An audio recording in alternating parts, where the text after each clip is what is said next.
feeling so much stronger.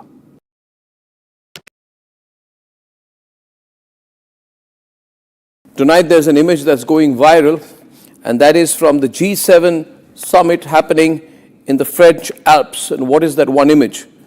It is the image of a long and warm conversation between Donald Trump and Prime Minister Narendra Modi. That is the image. When Narendra Modi enters the room and Donald Trump stands up, shakes hands, and then they are talking hand in hand for a long time. This is happening in the G7 summit in Evian. And I want to tell you right at the start why this one handshake carries far more weight than the photograph in front of you suggests. Because if you see the positioning, you see the importance in the global arena of Prime Minister Narendra Modi and India, and we should all feel extremely proud of that. If you see the official picture that is taken, and that itself is power play of a different kind, and I would like to show those pictures. When the official picture is taken in Evian, France, where the G7 meeting is happening, you see Donald Trump come out for the official photograph, and then he walks down the blue carpet, and then he has a conversation with Macron, and there you see the British Prime Minister, and eventually all the world leaders, they gather for the official photograph. And as they come out on the lawns for that official photograph, you shall see President Macron, the host, in the middle, with Narendra Modi to his left and Donald Trump to his right. Narendra Modi is on his left, Donald Trump is on his right, and that picture, ladies and gentlemen, tells the story of India's significance in the global arena. This is the most powerful set of global leaders who are meeting together, and India there is right there on top. And here is my message from that picture. It is a message to everyone who said, oh, India is wilting under American pressure. That picture tells the story of a country that has held its own and is respected globally. This meeting is happening at a time when the whole world knows how India has held its ground in geopolitics and global economics. We have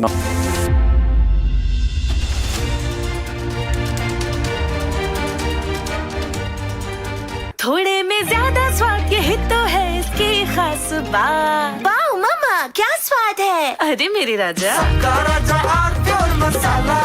रानी, इस घर में कुछ है जो टूटता नहीं। ये pillar कभी नहीं टूटेगा। रुंगटा स्टील टीएमटी से बना। रुंगटा नहीं तो घर स्ट्रॉन्ग नहीं। रुंगटा स्टील टीएमटी बार एकदम solid.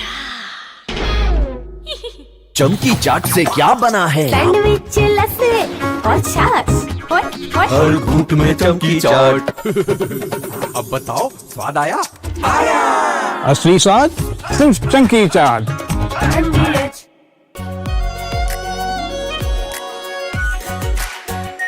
Are pure shahi paneer masala, delicious, healthy everyday. केसरिया से मन जोगी हुआ रे, दिल झूमे देखो मतवारा हुआ रे। केसरिया से मन जोगी हुआ। हर पल मनाओ केसरी त्योहार। विमल, बोलो जुबान Kesari.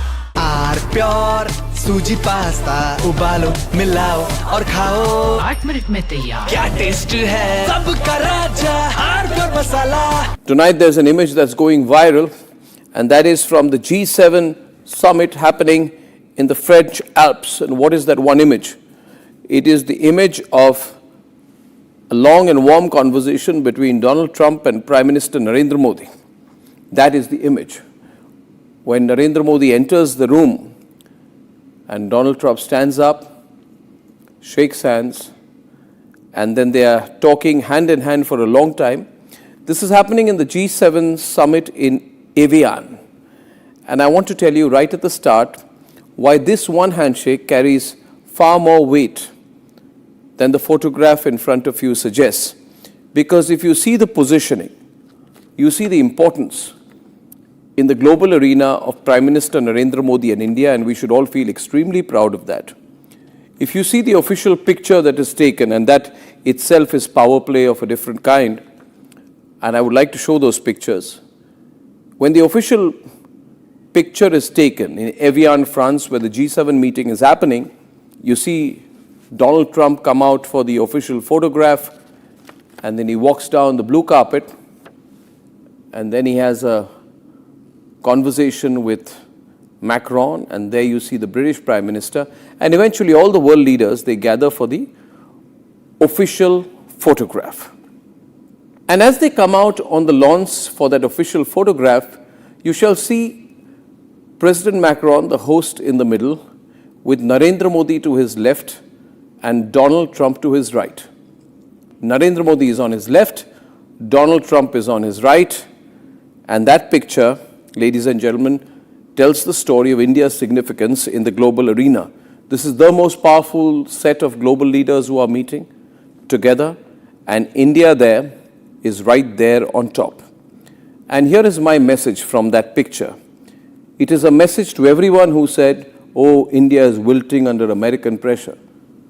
That picture tells the story of a country that has held its own and is respected globally. This meeting is happening at a time when the whole world knows how India has held its ground in geopolitics and global economics. We have not only held our ground, we have kept our strategic options open, and most importantly, this meeting is happening ahead of Russian President Vladimir Putin's visit to India in September. And this is the first Modi-Trump handshake in 16 months. So when you see that picture of Prime Minister Narendra Modi talking there to Putin, Prime Minister Narendra Modi engaging directly with Donald Trump, viewers, remember India has 12 bilateral meetings on the sidelines of the G7. This is a very important meeting tomorrow. It is the first handshake between Modi and Trump in 16 months. It's been tense.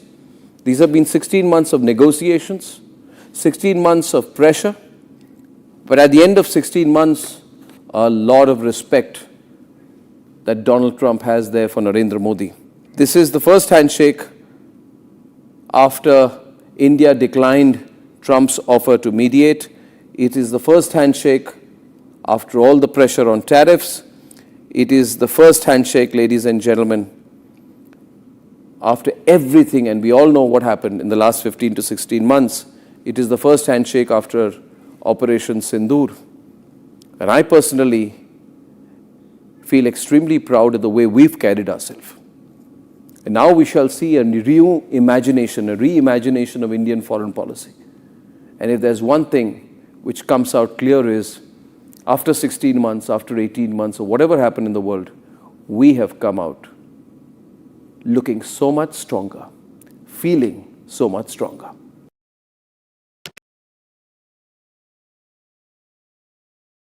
Tonight there's an image that's going viral, and that is from the G7 summit happening in the French Alps. And what is that one image?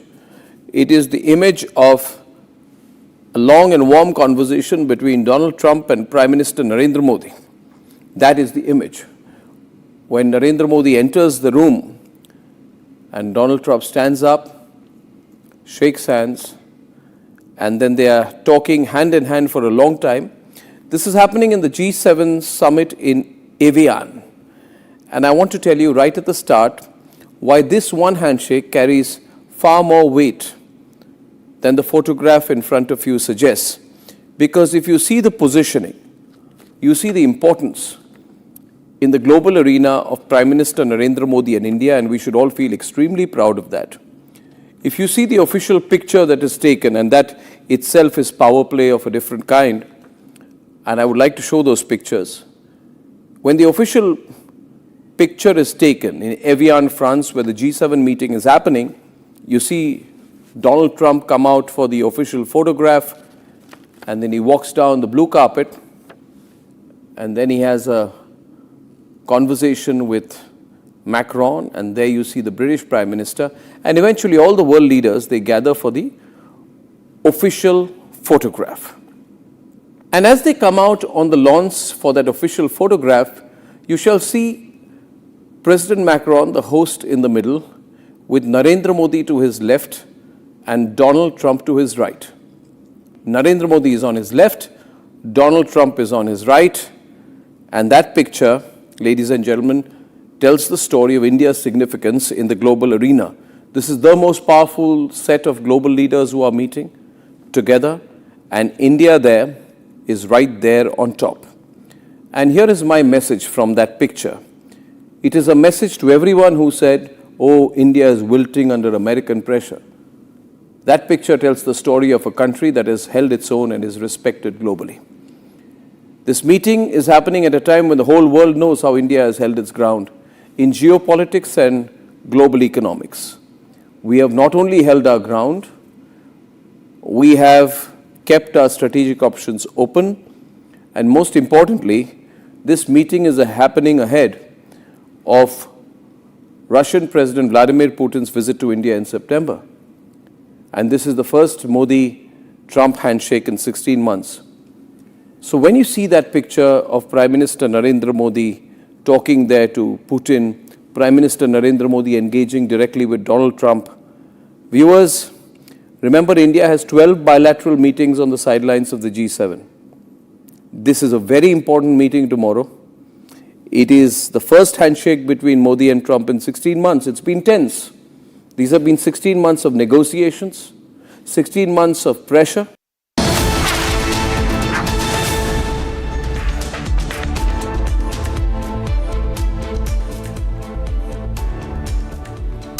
Hi there, good evening and welcome to this Thursday edition of our Global, in which we are going to be bringing to you stories from around the world. Let's start, and that's the first one. Starting off, the MoU between Iran and the United States has been signed, and we will be bringing to you what exactly the MoU contains. The big question is the war truly over?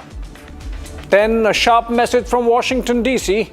to its NATO allies, with U.S. Secretary of Defense or War Secretary Pete Hegseth calling for a complete reset of the alliance right there from the Brussels headquarters. And then Ukraine hit a Moscow oil refinery for a second time in a week and disrupted commercial flights at Moscow airport in one of its biggest drone attacks yet. And finally, the first signs of relief from the Iran-U.S. ceasefire understanding as markets respond with a bounce. All that and more. Let's begin with the headlines.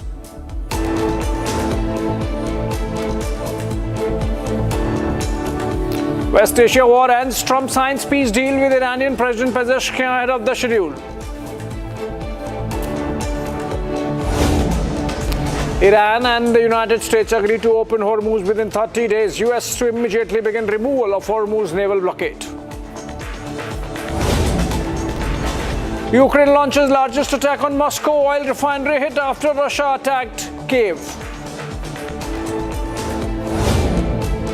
Asia's markets surged after news of agreement to end the war between Iran and the United States was signed.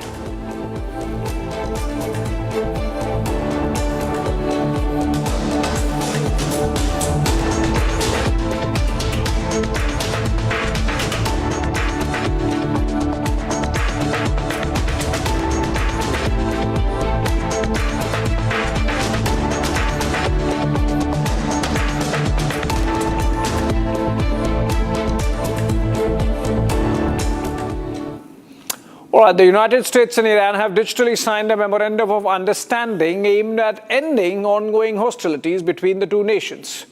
According to reports circulating from Iranian media and international diplomatic sources, the agreement was signed remotely by U.S. President Donald Trump and Iranian President Pezeshkian, bypassing a previously planned in-person signing ceremony in Geneva, Switzerland. An immediate cessation of military operations between the United States and Iran. Commitments are made to avoid actions that could reignite direct confrontation, and steps to restore commercial shipping through the Strait of Hormuz. The beginning of a structured negotiation process aimed at achieving a broader agreement on nuclear and security issues are some of the key points as part of the understanding. Have a look at these details. The United States and Iran have reportedly signed a memorandum of understanding aimed at ending the conflict between the two nations and launching a new phase of negotiations. According to sources familiar with the process, US President Donald Trump and Iranian President Masoud Pezeshkian signed the agreement digitally ahead of the previously expected signing ceremony in Switzerland.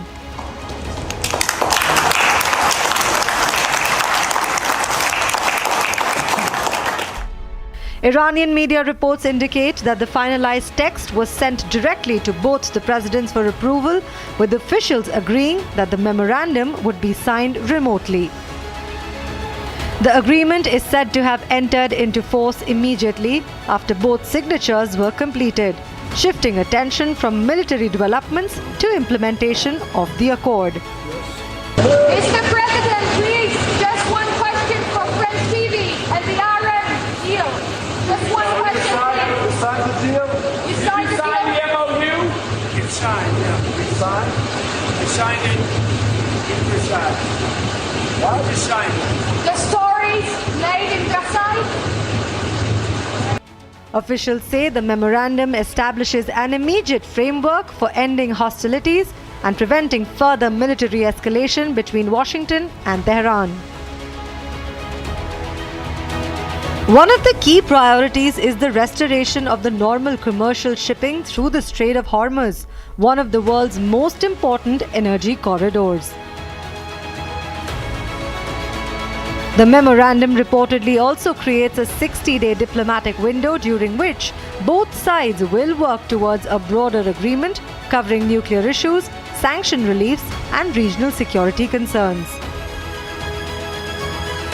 Analysts say the personal signatures of both presidents add significant political weight to the agreement. By signing the document themselves, both leaders have effectively raised the diplomatic cost of any future violation. Markets are now expected to closely monitor implementation on the ground. Investors will be watching shipping activity in the Gulf, movements in oil prices, and signs of progress in the next round of negotiations. While officials caution that the memorandum is not a final peace treaty, it represents one of the most significant diplomatic developments between the United States and Iran in years. The coming weeks will determine whether this agreement becomes the foundation for a lasting settlement or merely a temporary pause in the tensions.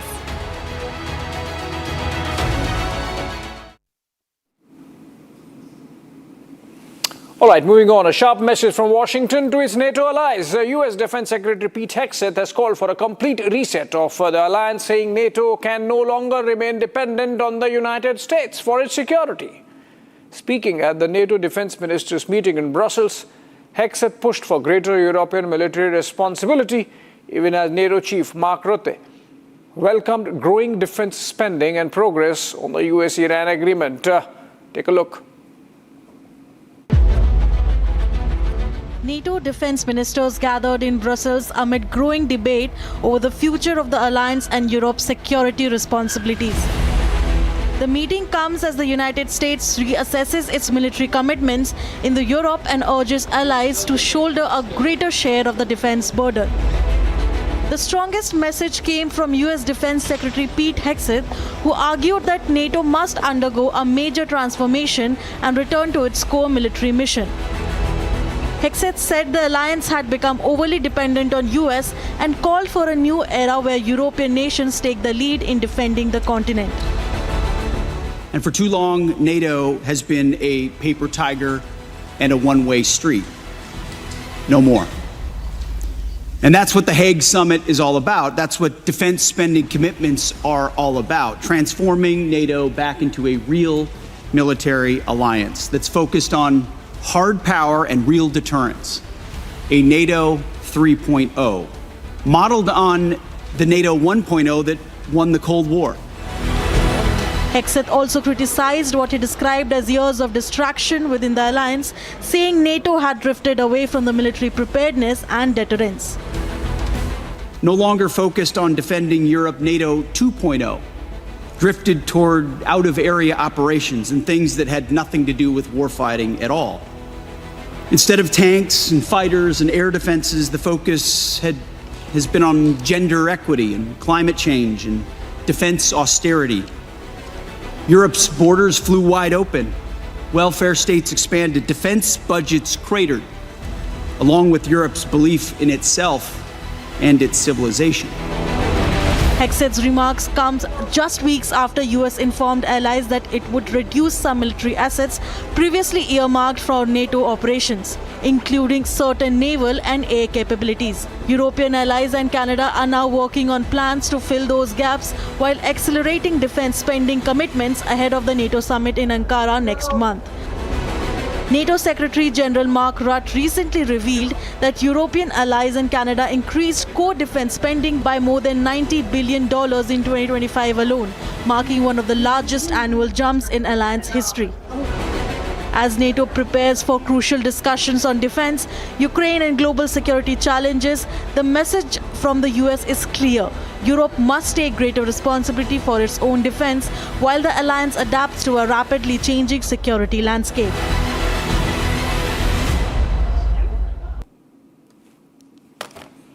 All right, moving on. Ukraine hit a Moscow oil refinery for a second time in a week and disrupted commercial flights at Moscow airport in one of its biggest drone attacks. The Russian Defense Ministry said that its air defenses overnight shot down 555 Ukrainian drones over multiple regions, with almost 190 plus intercepted as they were approaching the Russian capital. Several drones hit the Moscow oil refinery on the southeastern outskirts of the city. The Russian Transport Ministry said that flights from 4 Moscow airports have been halted.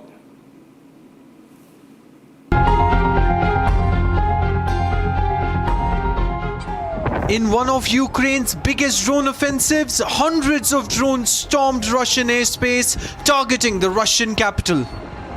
The main target, Moscow's oil refinery, hit for the second time in just 1 week. Flames and thick plumes of smoke rose over the Katponia district, where the refinery that fuels the Russian capital is located. Russia claims its air defenses shot down a massive wave of 555 Ukrainian drones, with nearly 194 intercepted near Moscow alone.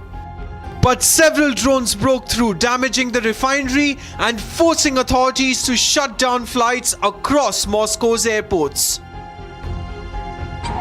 Russia's biggest airport, Sheremetyevo, was evacuated as chaos gripped the capital's skies. President Volodymyr Zelensky called the attacks on Russia a totally fair response to Russian strikes.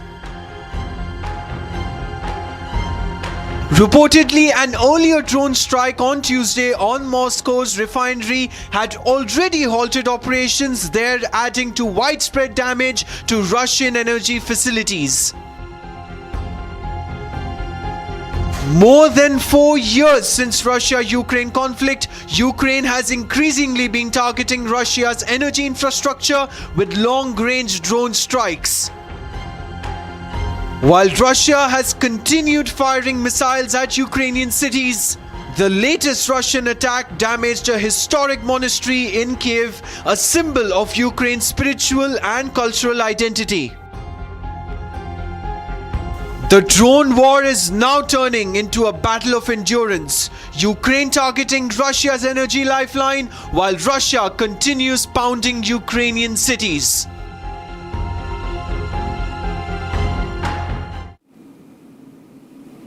While one war is continuing in the European theatre, the one that has ended and culminated with the peace deal in West Asia has cheered the markets. They were in the green all around. In Asian stocks rallied sharply after news of an initial agreement to end the conflict, with investors betting on its stability in energy supplies and easing inflationary pressures. The question is this sustainable? Take a look. Global markets are welcoming what investors hope could be the beginning of a more stable phase in West Asia.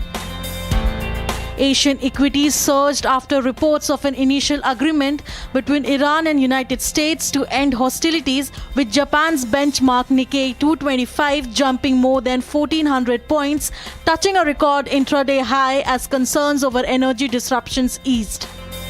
Well, quite clearly, we've had a very positive reaction in Japanese equities today. We're seeing both the Nikkei and the Topix index both up, but about the same amount, which is kind of interesting because usually we do see the Nikkei outperforming. So this is a very broad-based rally. I believe it is actually showing some confidence that the Japanese economy is going to recover further from the the MoU at the end of the war and presumably lower oil prices in the near future. Analysts say markets reacted positively to the prospect of normal shipping operations resuming through the Strait of Hormuz, a key route for global oil and commodity trade. Experts say the impact goes beyond oil prices alone. It's not completely over yet. It's not completely inked in, and there's still going to be a period of recovery, certainly as the ships start to move out of the Straits of Hormuz. But of course, the impact isn't just oil in Japan, but many chemicals, plastics particularly. So even food packaging at the moment is now adding to inflation. So seeing the end of this period of inflation induced by oil prices is very positive. And overall, the Japanese economy is doing quite well. Corporates have had a very good earnings season, and I think this sort of still underpins that Japan's going to see a tailwind going through the rest of this year and into next year. The positive sentiment spread across the region. South Korea's benchmark Kospi also traded higher for a second consecutive day. While analysts caution that a final settlement is yet to be secured, markets appear encouraged by signs of de-escalation and the possibility of greater economic stability in the months ahead.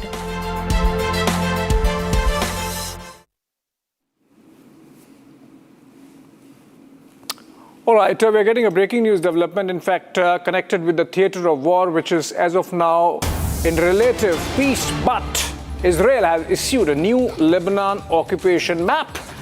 In talks with the United States over deployment of Israel's military, during those talks, Israel's military published a map on Thursday showing an expanded zone of control for its troops in southern Lebanon.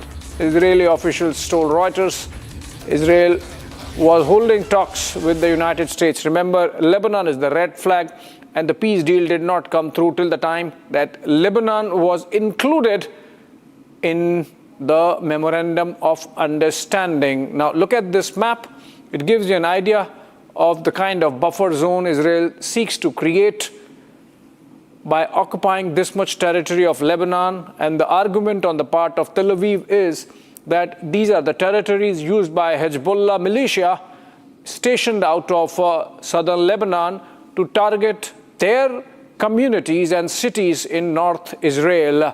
And they do not want to let Hezbollah do that. And that's why they are occupying this territory south of the Litani River and creating this buffer zone. And even as Israel reserves its right, as we have seen from its first reactions, to hit deep inside Lebanon, right up to Beirut and its southern parts where Hezbollah is active. Israel releasing this map, and this seems like a warning that irrespective of the Memorandum of Understanding and its terminology, Israel reserves its right to defend itself. With that, we come to an end of this bulletin. This is all we could pack for you in 20 minutes from around the world. Short break, and this is exclusive. It's there on the other side with Niranjan.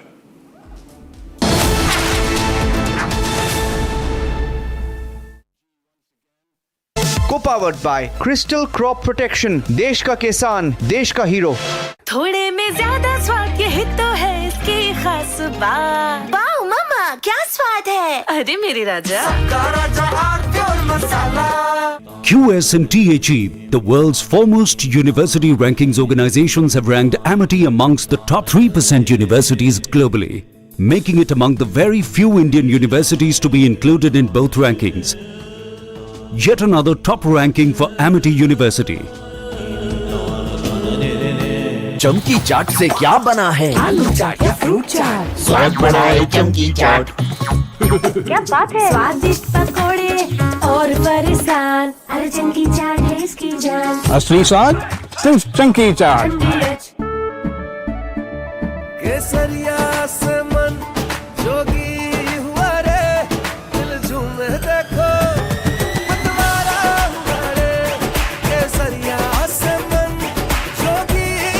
हर पल मनाओ केसरी त्योहार। विमल, बोलो जुबान Kesari.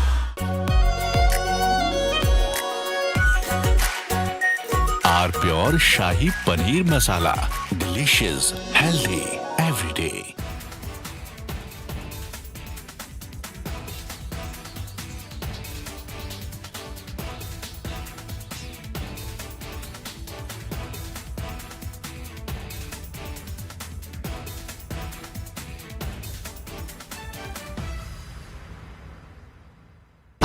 Pure सूजी pasta उबालो मिलाओ और खाओ 8 मिनट में तैयार। क्या टेस्ट है सबका राजा R pure masala.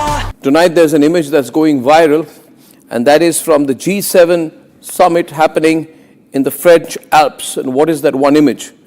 It is the image of a long and warm conversation between Donald Trump and Prime Minister Narendra Modi.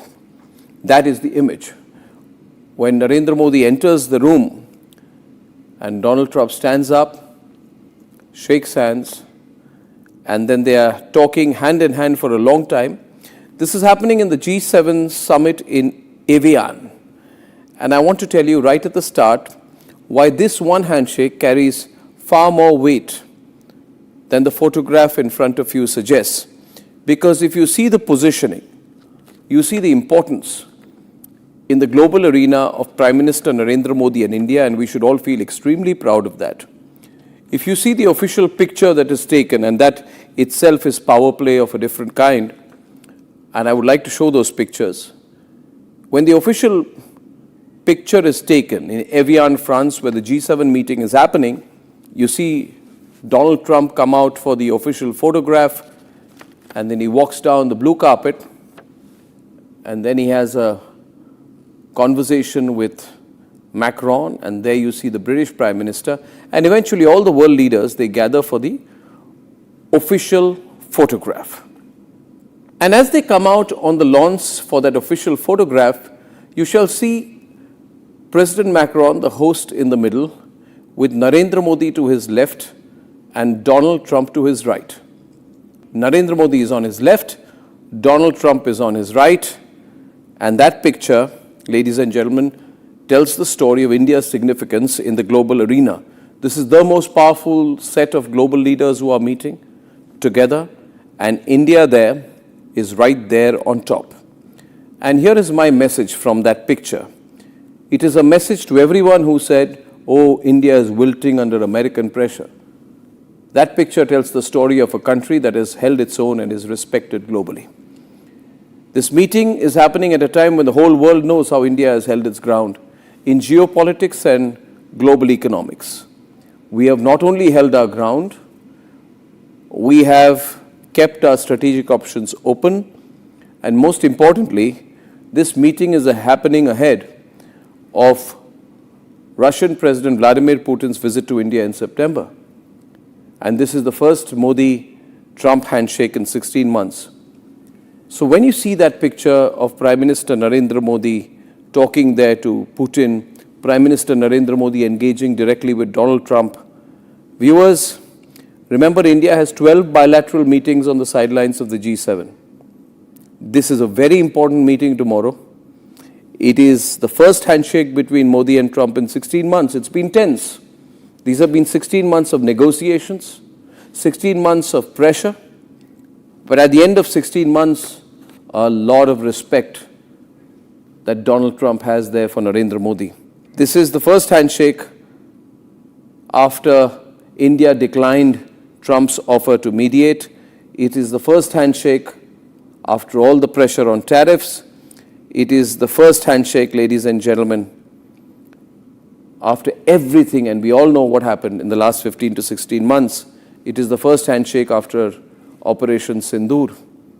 And I personally feel extremely proud of the way we've carried ourselves. And now we shall see a reimagination of Indian foreign policy. And if there's one thing which comes out clear is, after 16 months, after 18 months, or whatever happened in the world, we have come out looking so much stronger, feeling so much stronger.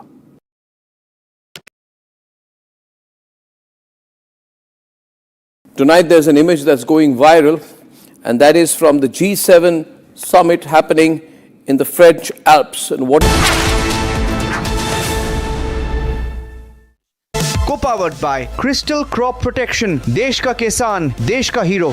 थोड़े में ज्यादा स्वाद, यही तो है इसकी खास बात। वाओ मामा, क्या स्वाद है? अरे मेरी राजा, सबका राजा और मसाला।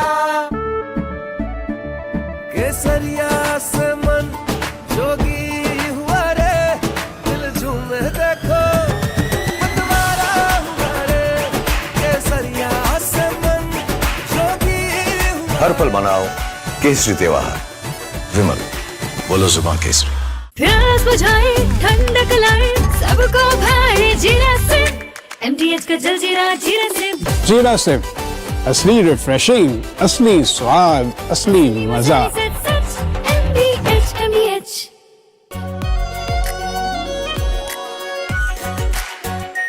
Are pure shahi paneer masala, delicious, healthy, everyday. रानी, इस घर में कुछ है जो टूटता नहीं।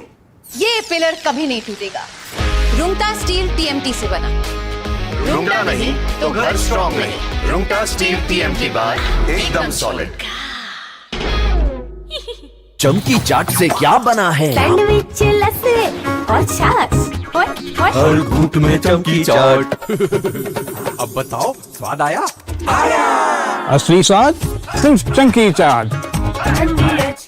आर प्योर सूजी पास्ता, उबालो, मिलाओ और खाओ। 8 मिनट में तैयार। क्या टेस्ट है, सबका राजा R pure masala. Tonight there's an image that's going viral, and that is from the G7 summit happening in the French Alps. And what is that one image?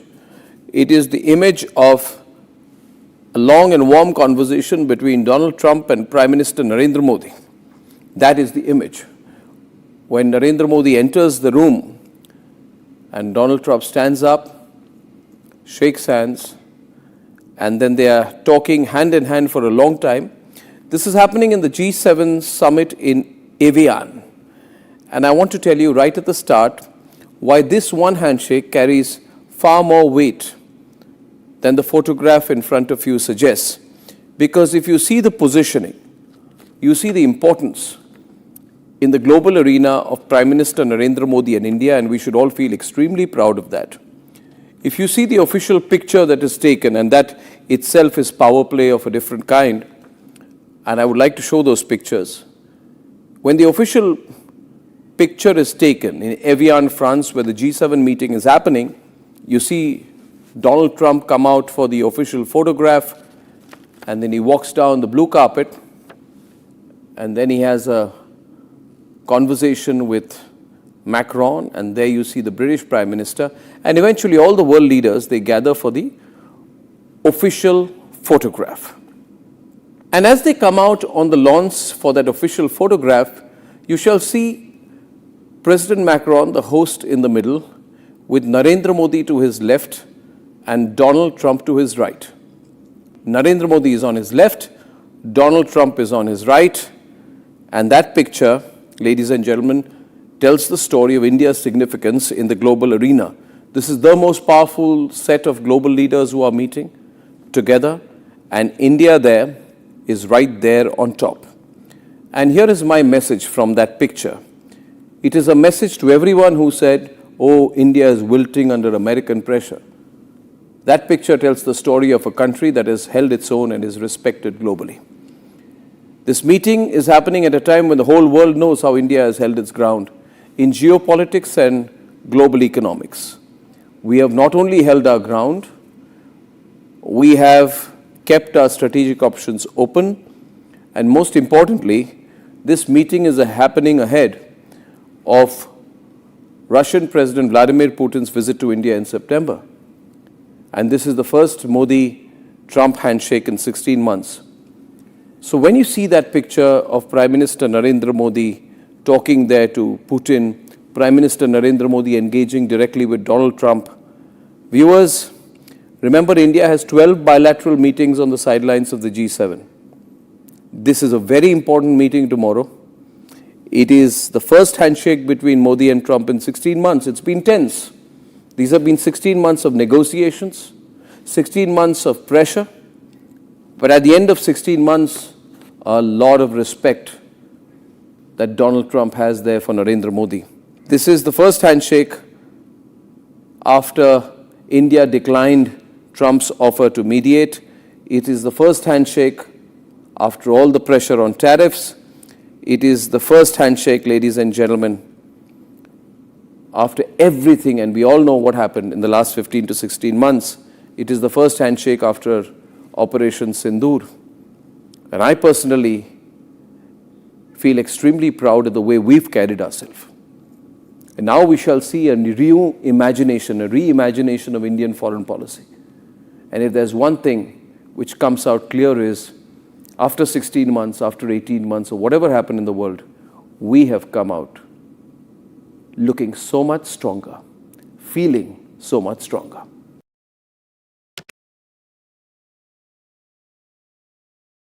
Tonight there's an image that's going viral, and that is from the G7 summit happening in the French Alps. And what is that one image? It is the image of a long and warm conversation between Donald Trump and Prime Minister Narendra Modi. That is the image. When Narendra Modi enters the room and Donald Trump stands up, shakes hands, and then they are talking hand in hand for a long time. This is happening in the G7 summit in Evian. And I want to tell you right at the start why this one handshake carries far more weight than the photograph in front of you suggests.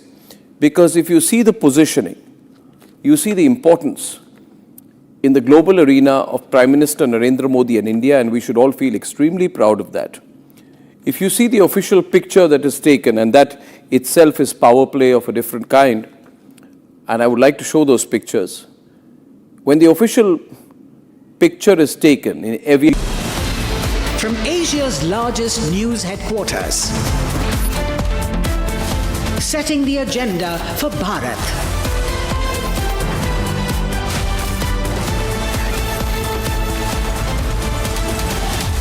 You're watching Republic.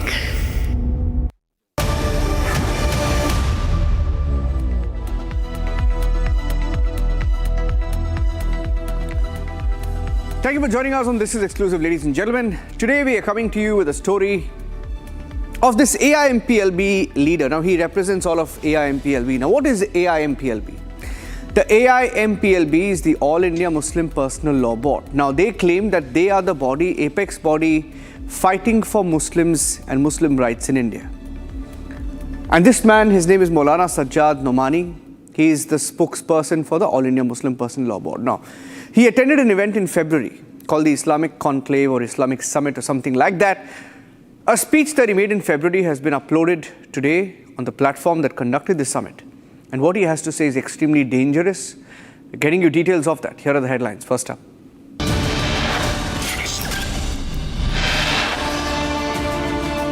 Peace deal has been signed. The West Asian war is officially now over.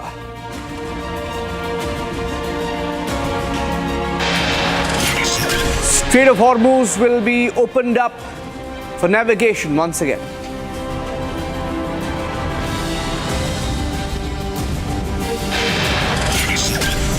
All India Muslim Personal Law Board says Hindus are not a majority anymore. They refuse. They say it's hard to believe. It's impossible that Hindus are a majority. They say they have been trying hard to divide Hindus for years and decades.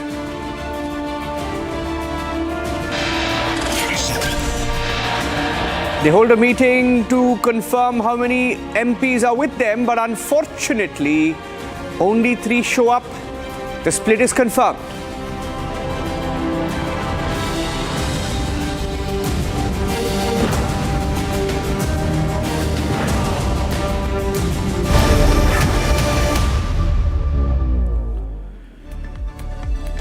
Now, this event itself was conducted in February this year, but the clips have been uploaded online by the Millat Times in the last few days.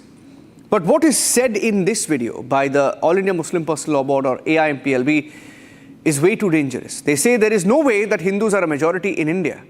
This is the All India Muslim Personal Law Board saying it officially. saying Hindus have no right to call themselves a majority.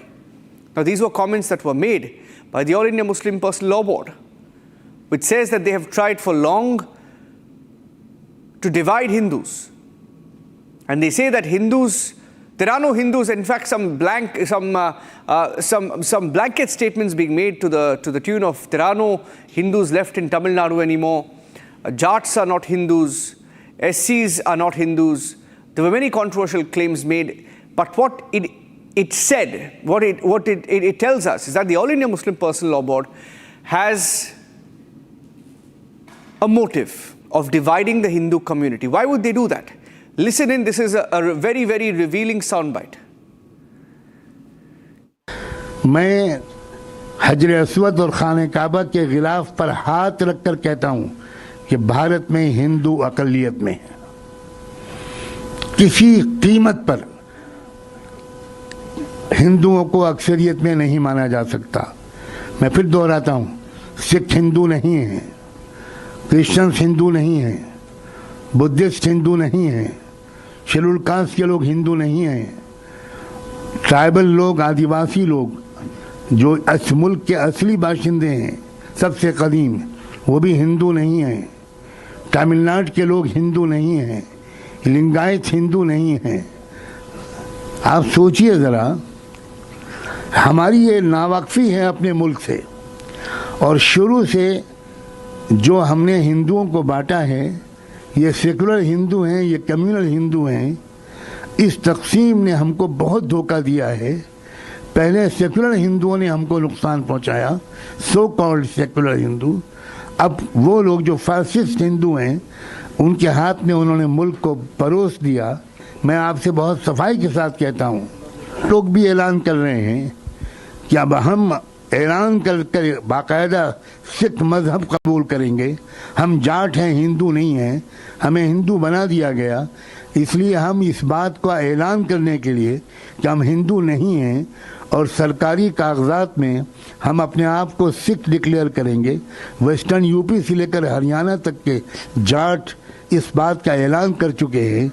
हज़ारों की पंचायतें उनकी जमा होकर इसका ऐलान कर रही हैं। मैं हजर अस्वद और खाने काबा के गिलाफ पर हाथ रखकर कहता हूं कि भारत में हिंदू अकलियत में है। किसी कीमत पर हिंदुओं को अक्सरियत में नहीं माना जा सकता। मैं फिर दोहराता हूं, सिख हिंदू नहीं है, क्रिश्चियंस हिंदू नहीं है, बुद्धिस्ट हिंदू नहीं है, शेड्यूल कास्ट के लोग हिंदू नहीं हैं, ट्राइबल लोग, आदिवासी लोग जो इस मुल्क के असली बाशिंदे हैं सबसे कदीम, वो भी हिंदू नहीं हैं। तमिलनाडु के लोग हिंदू नहीं हैं, लिंगायत हिंदू नहीं हैं। आप सोचिए ज़रा, हमारी ये नावाकफी है अपने मुल्क से, और शुरू से जो हमने हिंदुओं को बांटा है, ये सेकुलर हिंदू हैं, ये कम्युनल हिंदू हैं। इस तकसीम ने हमको बहुत धोखा दिया है। पहले सेकुलर हिंदुओं ने हमको नुकसान पहुंचाया, सो कॉल्ड सेकुलर हिंदू। अब वो लोग जो फासिस्ट हिंदू हैं, उनके हाथ में उन्होंने मुल्क को परोस दिया। मैं आपसे बहुत सफाई के साथ कहता हूँ, लोग भी ऐलान कर रहे हैं कि अब हम ऐलान कर बाकायदा सिख मज़हब कबूल करेंगे। हम जाट हैं, हिंदू नहीं हैं, हमें हिंदू बना दिया गया। इसलिए हम इस बात का ऐलान करने के लिए कि हम हिंदू नहीं हैं और सरकारी कागजात में हम अपने आप को सिख डिक्लेयर करेंगे। वेस्टर्न यूपी से लेकर हरियाणा तक के जाट इस बात का ऐलान कर चुके हैं। हज़ारों की पंचायतें उनकी जमा होकर इसका ऐलान कर रही। It's a very dangerous statement, ladies and gentlemen, where the All India Muslim Personal Law Board goes on record to say that Hindus are not a majority. They say that they have been trying hard to make a point and to divide the Hindu community. And that is the All India Muslim Personal Law Board spokesperson. The BJP has also responded to this.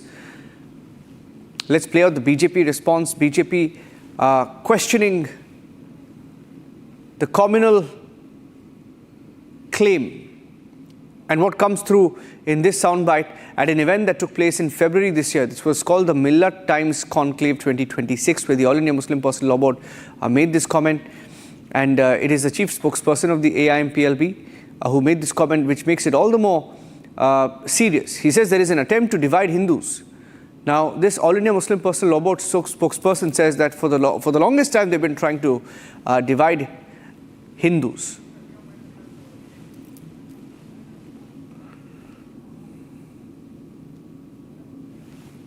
तो आखिरकार जो जिहादी सोच है कि हिंदुओं को बांटो, भारत को कमजोर करो, वो सामने निकल कर आ गई। मौलाना सज्जाद नोमानी, जिन्होंने MVA महा विकास अघाड़ी के लिए महाराष्ट्र में वोट जिहाद की अपील की थी, वो कहते हैं हिंदू अब देश में बहुसंख्यक नहीं है, हिंदू को हमने बांट दिया है। SC समाज हिंदू नहीं है, ट्राइबल हिंदू नहीं है, फिर वो कहते हैं जाट हिंदू नहीं है, और इन सबको हमने डिवाइड कर दिया है। और केवल सेकुलर और कॉम्युनल में डिवाइड करके नहीं चलेगा, अब कंप्लीट सोल्यूशन की ओर बढ़ना पड़ेगा। और ये कौन है? ये वही जहरीला व्यक्ति है जिसने MVA के कैंडिडेट्स को समर्थन दिया। हमने देखा था कि NCP शरद पवार के कैंडिडेट उनसे समर्थन मांग रहे थे। हमने देखा कि वोट जिहाद की अपील की, मतलब हिंदुओं को बांटो टुकड़ों में, कभी जाति के नाम पर, कभी और नाम पर, और फिर मुस्लिम वोट बैंक को। और यही चीज तो दरअसल इनके राजनीतिक आका कांग्रेस पार्टी करती है, समाजवादी पार्टी, तृणमूल कांग्रेस, ये सभी पार्टियां इसी प्रोपेगेंडा और एजेंडे में चलती है कि हिंदू को बांटो, डिवाइड करो, कभी कास्ट लाइंस पर, कभी लैंग्वेज लाइंस पर, और मुस्लिम वोट बैंक को एक करो। तो दरअसल सज्जाद नोमानी वही बात कर रहे हैं जो राहुल गांधी करते हैं।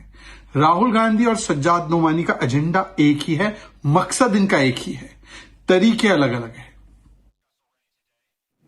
We have Swami Nirbayanand Saraswati joining us on the show. In fact, we're supposed to get him live, but we're having some difficulty getting his video through. So, taking him on the phone.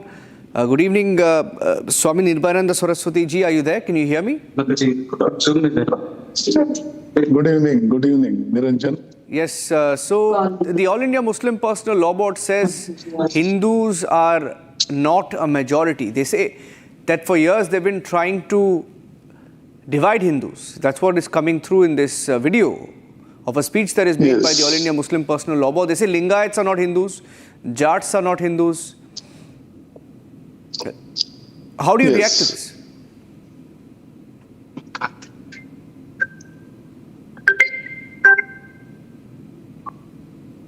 Can you hear me, sir?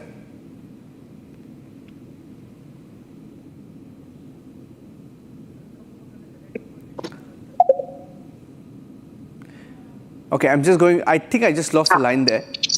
Can you hear me? Can you hear me, Swami Nirbayananda? I just lost your line there.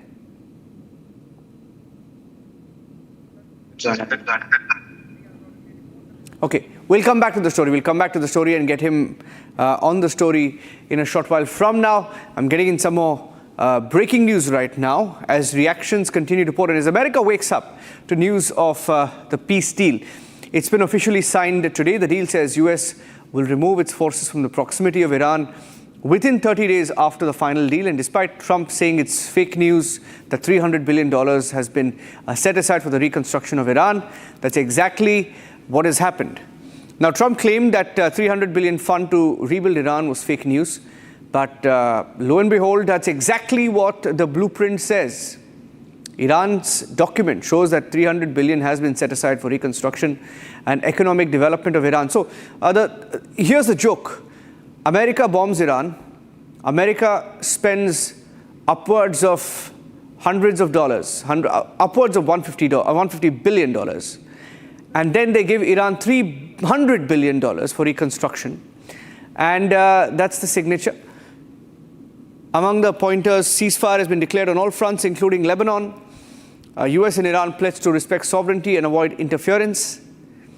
Final deal targeted within 60 days, extendable by consent. US begins lifting naval blockade and reducing military presence. Iran guarantees safe commercial shipping through the Gulf. $300 billion reconstruction and economic plan has been proposed for Iran. These are some of the key takeaways. All Iran-related sanctions will be phased out under a final deal. And Iran reaffirms it will not develop nuclear weapons. And status quo has been maintained during negotiations on sanctions and nuclear program. And Iranian oil exports and related services will resume immediately. Some of the key takeaways. Frozen Iranian funds will be made available for use. So Iran wins in this deal, whichever way you look at it. There is also a joint monitoring mechanism to oversee implementation of this MoU, and formal negotiations began after key confidence-building steps taken by both sides. Final agreement to receive UN Security Council endorsement. That's all the time we had on this edition of the news. Headlines continue. Super Prime Time coming up next. Thanks for watching.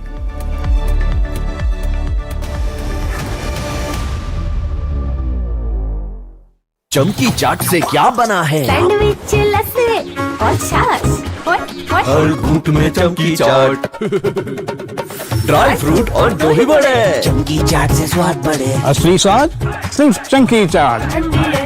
QS and THE, the world's foremost university rankings organizations, have ranked Amity amongst the top 3% universities globally, making it among the very few Indian universities to be included in both rankings. Yet another top ranking for Amity University. प्यास बुझाए, ठंडक लाए, सबको भाए जीरा SIP. MTH का जलजीरा जीरा SIP. जीरा सिप, असली रिफ्रेशिंग, असली स्वाद, असली मजा। MTH। केसरिया से मन जोगी हुआ रे, दिल झूमे देखो।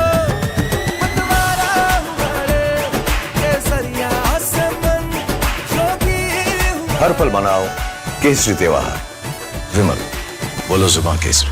चमकी चाट से क्या बना है? सैंडविच लस्सी और छाछ हर घूंट में चमकी चाट, ड्राई फ्रूट और दही बड़े, चमकी चाट से स्वाद बढ़े। असली स्वाद सिर्फ चंकी चाट।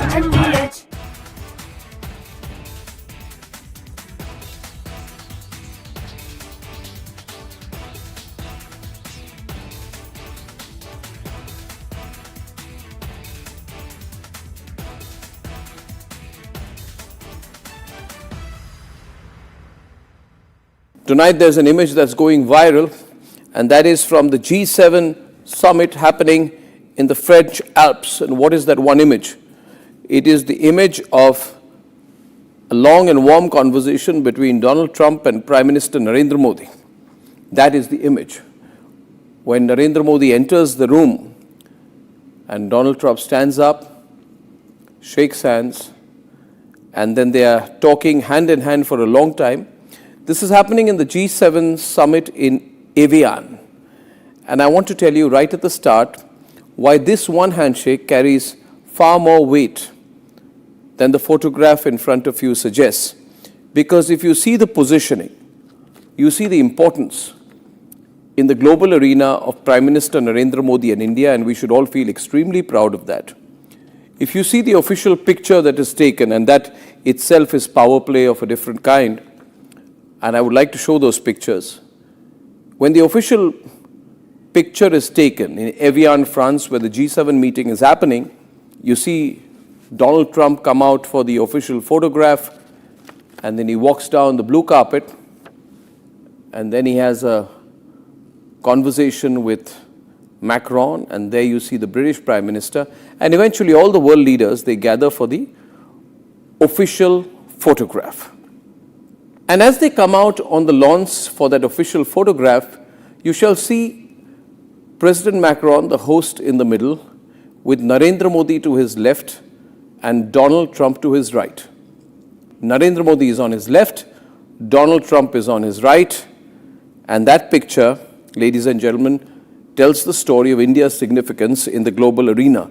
This is the most powerful set of global leaders who are meeting together, and India there is right there on top. And here is my message from that picture. It is a message to everyone who said, oh, India is wilting under American pressure. That picture tells the story of a country that has held its own and is respected globally. This meeting is happening at a time when the whole world knows how India has held its ground in geopolitics and global economics. We have not only held our ground, we have kept our strategic options open, and most importantly, this meeting is happening ahead of Russian President Vladimir Putin's visit to India in September. And this is the first Modi-Trump handshake in 16 months. So when you see that picture of Prime Minister Narendra Modi talking there to Putin, Prime Minister Narendra Modi engaging directly with Donald Trump, viewers, remember India has 12 bilateral meetings on the sidelines of the G7. This is a very important meeting tomorrow. It is the first handshake between Modi and Trump in 16 months. It's been tense. These have been 16 months of negotiations, 16 months of pressure, but at the end of 16 months, a lot of respect that Donald Trump has there for Narendra Modi. This is the first handshake after India declined Trump's offer to mediate. It is the first handshake after all the pressure on tariffs. It is the first handshake, ladies and gentlemen, after everything, and we all know what happened in the last 15 to 16 months. It is the first handshake after Operation Sindoor. And I personally feel extremely proud of the way we've carried ourselves. And now we shall see a reimagination of Indian foreign policy. And if there's one thing which comes out clear is, after 16 months, after 18 months, or whatever happened in the world, we have come out looking so much stronger, feeling so much stronger.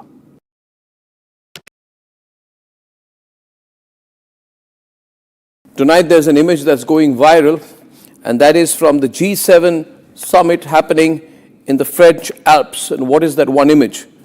It is the image of a long and warm conversation between Donald Trump and Prime Minister Narendra Modi. That is the image. When Narendra Modi enters the room and Donald Trump stands up, shakes hands, and then they are talking hand in hand for a long time. This is happening in the G7 summit in Evian. And I want to tell you right at the start why this one handshake carries far more weight than the photograph in front of you suggests. Because if you see the positioning, you see the importance in the global arena of Prime Minister Narendra Modi and India, and we should all feel extremely proud of that. If you see the official picture that is taken, and that itself is power play of a different kind, and I would like to show those pictures. When the official picture is taken in Evian, France, where the G7 meeting is happening, you see Donald Trump come out for the official photograph, and then he walks down the blue carpet, and then he has a conversation with Macron, and there you see the British Prime Minister, and eventually all the world leaders, they gather for the official photograph.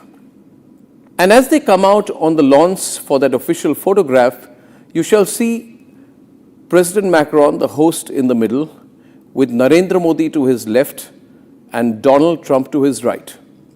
Narendra Modi is on his left, Donald Trump is on his right, and that picture, ladies and gentlemen, tells the story of India's significance in the global arena.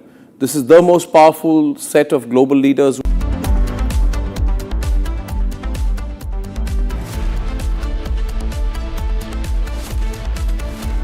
चमकी चाट से क्या बना है? Sandwich लस्सी और छाछ हर घूंट में चमकी चाट ड्राई फ्रूट और दही बड़े चमकी चाट से स्वाद बढ़े असली स्वाद सिर्फ चमकी चाट ऑक्टोरोमा मैनुअल वाइंडिंग 4 लोगों के पास है ये। कुछ इससे भी अनोखा। कमला पसंद सिर्फ एक अनोखा स्वाद। कमला पसंद पान मसाला। चमकी चाट से क्या बना है? आलू चाट या फ्रूट चाट स्वाद बढ़ाए चमकी चाट।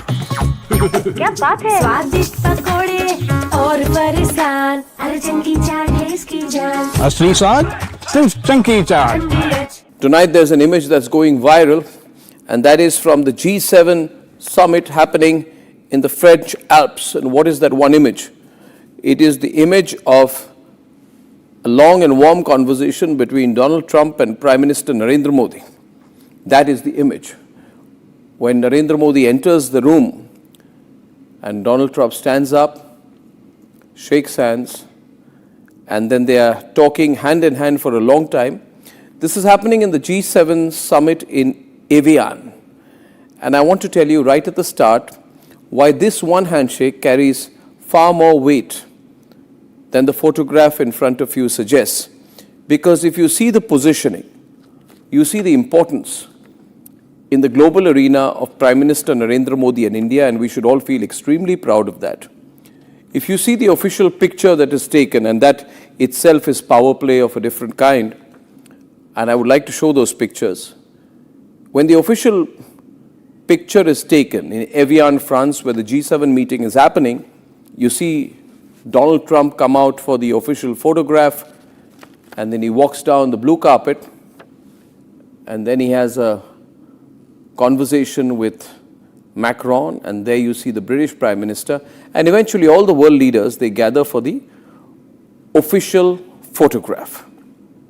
And as they come out on the lawns for that official photograph, you shall see President Macron, the host, in the middle, with Narendra Modi to his left and Donald Trump to his right.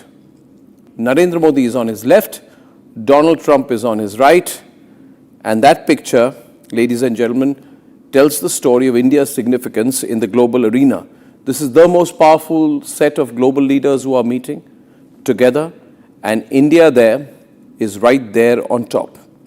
And here is my message from that picture. It is a message to everyone who said, oh, India is wilting under American pressure. That picture tells the story of a country that has held its own and is respected globally.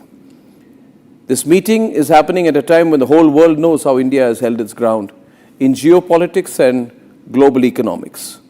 We have not only held our ground, we have kept our strategic options open, and most importantly, this meeting is happening ahead of Russian President Vladimir Putin's visit to India in September. And this is the first Modi-Trump handshake in 16 months.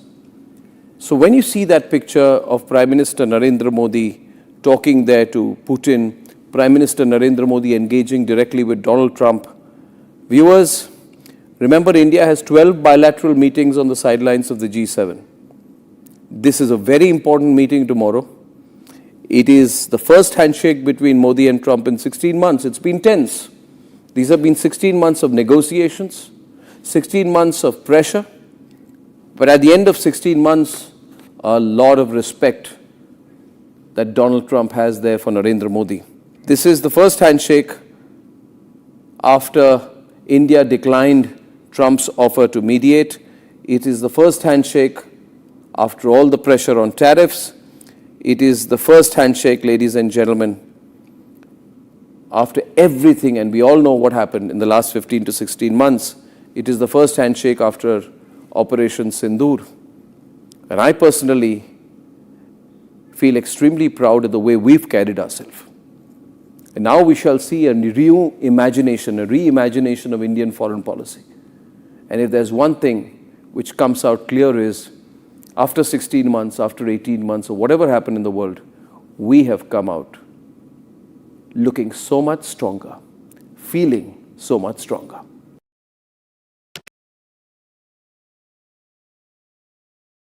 Tonight there's an image that's going viral, and that is from the G7 summit happening in the French Alps. And what is that one image? It is the image of a long and warm conversation between Donald Trump and Prime Minister Narendra Modi. That is the image. When Narendra Modi enters the room and Donald Trump stands up, shakes hands, and then they are talking hand in hand for a long time. This is happening in the G7 summit in Evian. And I want to tell you right at the start why this one handshake carries far more weight than the photograph in front of you suggests. Because if you see the positioning, you see the importance in the global arena of Prime Minister Narendra Modi and India, and we should all feel extremely proud of that. If you see the official picture that is taken, and that itself is power play of a different kind, and I would like to show those pictures. When the official picture is taken in Evian, France, where the G7 meeting is happening, you see Donald Trump come out for the official photograph, and then he walks down the blue carpet, and then he has a conversation with Macron, and there you see the British Prime Minister, and eventually all the world leaders, they gather for the official photograph.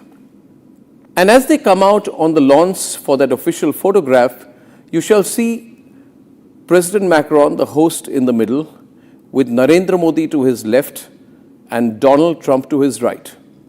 Narendra Modi is on his left, Donald Trump is on his right, and that picture, ladies and gentlemen, tells the story of India's significance in the global arena.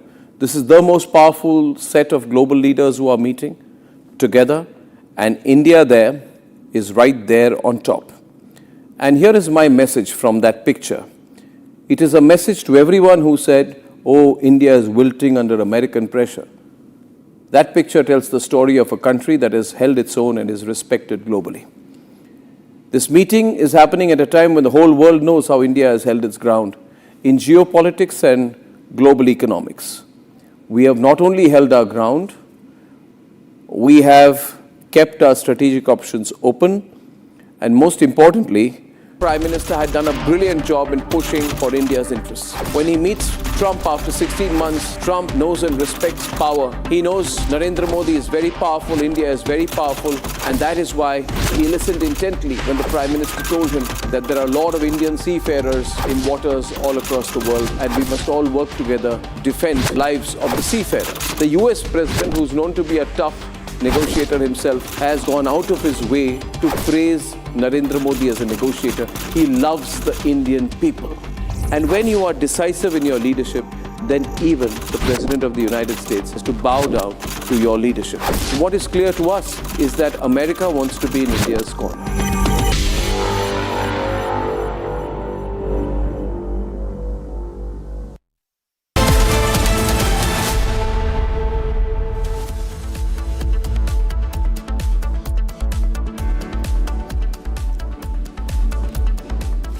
Very warm welcome to Super Prime Time. I'm Rakshita Mishra with you this evening. Let's get you started with the top stories that we have been tracking for you, and then we're going to the deep dive.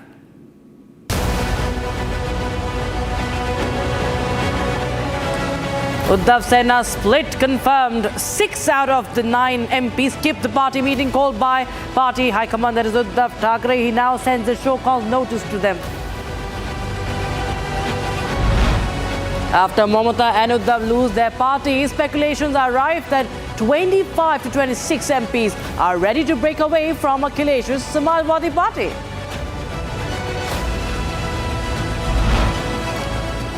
The West Asia war ends. Trump signs peace deal with Iranian President Pezeshkian. Physically signs the deal in the Palace of Versailles in France.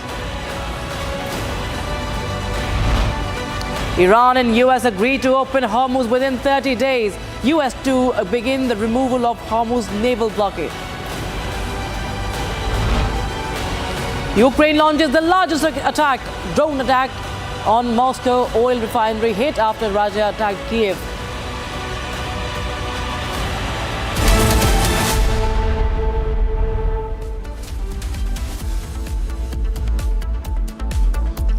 All right, viewers, now 6 of the 9 Sena, that is UBT, Lok Sabha members skipped a party meeting.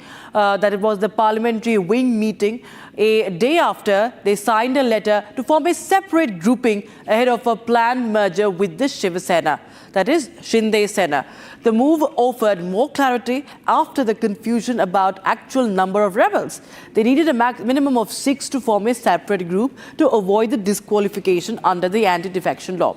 Now, the meeting that was called in by Uddhav Thackeray, it was held to determine how many Lok Sabha members are with UBT, Uddhav Thackeray, and whether he would avert a split. Now, Uddhav Thackeray, meanwhile, has acknowledged the split, and he warns the rebel MPs of strict action. Here's more. After the split in Mamata's TMC, now UBT split is confirmed today. The split appeared imminent after 6 of the party's 9 MPs skipped a parliamentary party meeting, fueling speculations that they are preparing to join the ruling Shiv Sena led by Maharashtra Deputy Chief Minister Eknath Shinde. The list of the Operation Tiger consisted of Sanjay Jadhav, Babu Saheb Wakchure, Om Rajay Nimbalkar, Sanjay Dina Patil, Sanjay Deshmukh, Nagesh Patil Astikar. Only 3 MPs were present at the meeting, which included Arvind Sawant, Anil Desai and Raj Bhawaje, Sanjay Raut. According to sources, these 6 MPs have formed a separate parliamentary faction and 2 of them have submitted a letter regarding this to Om Birla. Amid this political buzz, Republic also confronted senior MP and leader Anil Desai about unparliamentary language used by Sanjay Raut yesterday. But even leaders like Sanjay Raut have addressed this issue. Some very unparliamentary words were used yesterday. That was not. But is this the time when Uddhav Thackeray and slang words are used at every? So are you justifying the kind of words that? I'm not justifying. Had it been that specific personally attack or something, I would have said so. But it was not. It was just a slang word which was used. I mean, media did not take much of it. Sir, but will UBT self-introspect because we have taken your advice. I mean, long back. Meanwhile, Uddhav Sena has acknowledged the absent MPs as rebel MPs.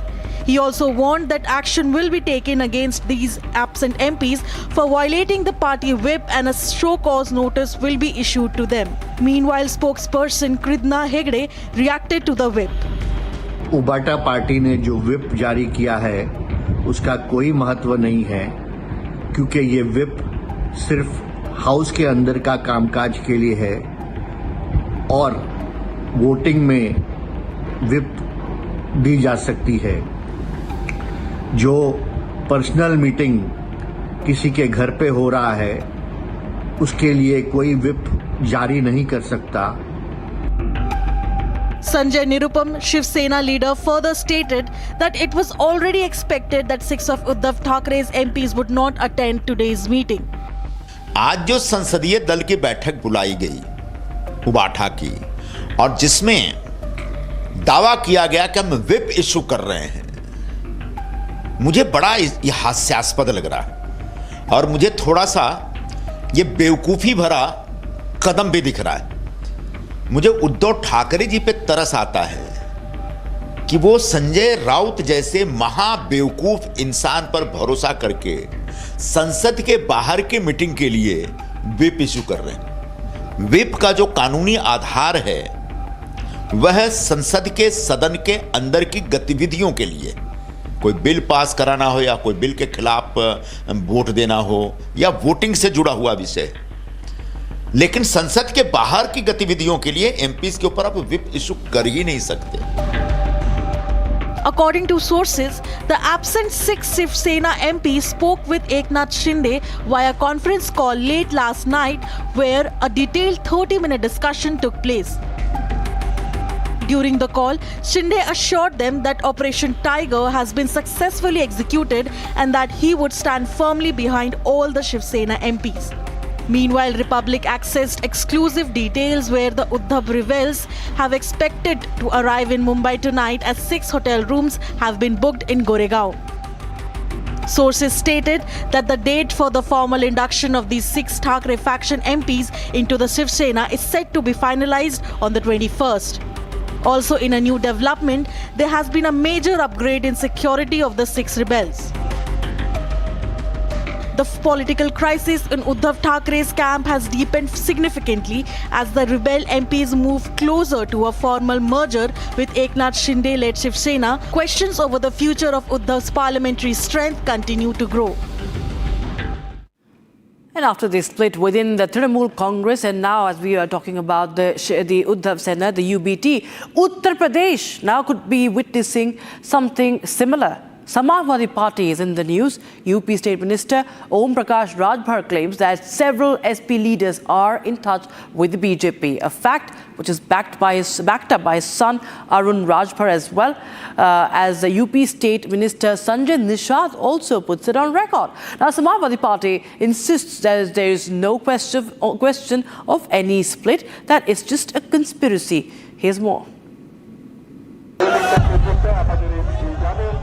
Madam क्या बातचीत हुई है आप लोगों की?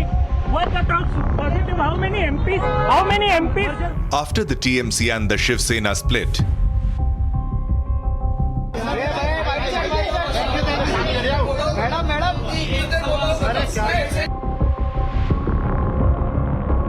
speculations are growing that the Samajwadi Party could be headed for a split as well. नाम गोपाल जी बता सकते हैं कितने नाम उसमें हैं, कौन-कौन लोग हैं? UP State Minister OP Rajbhar has said that several MPs and MLAs from Samajwadi Party are in touch with the BJP and are looking to align themselves with the union government. Ram Gopal ji ने केंद्रीय गृह मंत्री अमित शाह जी को चिट्ठी दी है ना? वो आप बताइए। नहीं दिया है। अच्छा। और दोनों हंसते हुए दो दिशा की तरफ चले गए, वो भी हाथ जोड़े, वो भी कि ठीक है जाइए काम हो जाएगा। अच्छा। किसका नाम गया है उसमें? कुछ तो पता ही, आप तो खुल कर बोलने के लिए जाने गए थे। राम गोपाल जी बता सकते हैं कितने नाम उसमें हैं, कौन लोग हैं, वो राम गोपाल जी बता सकते हैं। और मुझे जो जानकारी है कि समाजवादी पार्टी में बड़ी टूट होने जा रही है। अब ये लोग भारतीय जनता पार्टी ज्वाइन करने जा रहे हैं। मतलब बंगाल और महाराष्ट्र के जैसे यहाँ भी होने वाला? 100%, उससे भी बुरा हाल हो जाता। He also went on to accuse Akhilesh Yadav of squandering the money from the Gomti River project as well as mining projects, saying that he has all the files with him and that the truth won't be hidden for long. Adding to Rajbhar's statements, UP State Minister Sanjay Nishad has alleged that more than 24 leaders from the Samajwadi Party are in contact with his party and they wish to join. देखो, उनके परिवार को और हिंदुत्व विचारधारा के जो विरोधी हैं उनको छोड़कर जितने भी हिंदुत्ववादी विचारधारा के सांसद हैं वो सारे लोग उनके लोग संपर्क में हैं। इसलिए संपर्क में है कि कोई भी नेता, कोई भी राजनीतिक व्यक्ति जब विधायक हो, MP MLA हो या किसी क्षेत्र में राजनीति करता, वो समाज को संवैधानिक सुरक्षा, सम्मान, समृद्धि, स्वावलंबन, सुख दुख में खड़ा होकर उसकी राजनीतिक सेवा करना चाहता। क्योंकि विपक्ष की सरकार है नहीं, नरेटिव सेट होकर एक बार संविधान खतरे में है, आरक्षण जीत गए बेचारे किसी तरीके।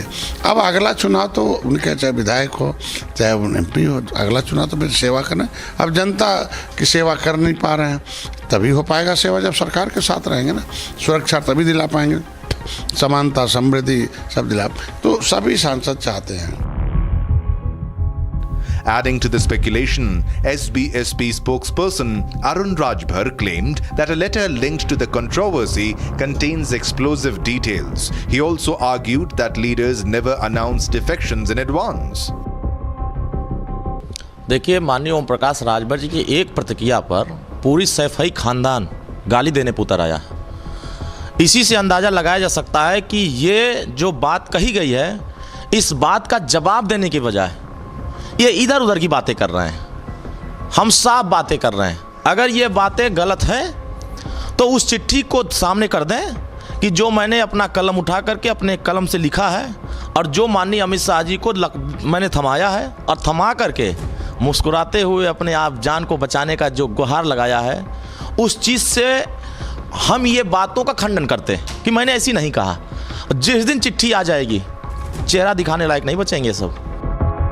The Samajwadi Party, however, has launched a counter-offensive with SP leader Akhilesh Yadav accusing the BJP of engineering rumors. आपको SIT का मेंबर बनाया जाएगा। अध्यक्ष जी ओम प्रकाश राजभर चिंतित हो गए। भाई आप मुझे सुनिए, आप और कहा कि समाजवादी पार्टी के कई लोग BJP ज्वाइन करने के लिए तैयार है और आप चिंतित हो गए हैं। कई चीजों उसमें कुछ पूरा ये लिखा कि उनकी चिट्ठी सौंपी, घोटाले का भी जिक्र किया, क्या है? दाना और गाना कब तक चलेगा ये अफसाना? गाना और गाना कब तक चलेगा ऐसा अफसाना, नहीं समझ पाए। Senior SP leader Shivpal Yadav has gone a step further, claiming that the BJP is attempting to poach opposition MPs while dismissing Rajbhar's claims as politically motivated. देखिए, ये झूठे लोग हैं, इनकी बात का कोई ठिकाना नहीं, कब क्या बोलें। और जब चुनाव आते हैं तो ये लोग बार्गेनिंग करते हैं, तो इसलिए बार्गेनिंग करते हैं कि ज़्यादा से ज़्यादा सीटें मिलें, और ज़्यादा से ज़्यादा सीटें मिलें तो उसमें से फिर पैसे कमाएं। और अगर समाजवादी पार्टी में ये नहीं होते तो विधानसभा का मुंह नहीं देख पाते उस समय। बार्गेनिंग करके 70 सीटें ले गए हैं, तो ये बार्गेनिंग करते हैं। The controversy intensified after speculations centered around Balia MP Sanatan Pandey. But Pandey has denied any possibility of switching sides, asserting that his commitment to the Samajwadi Party remains unbroken.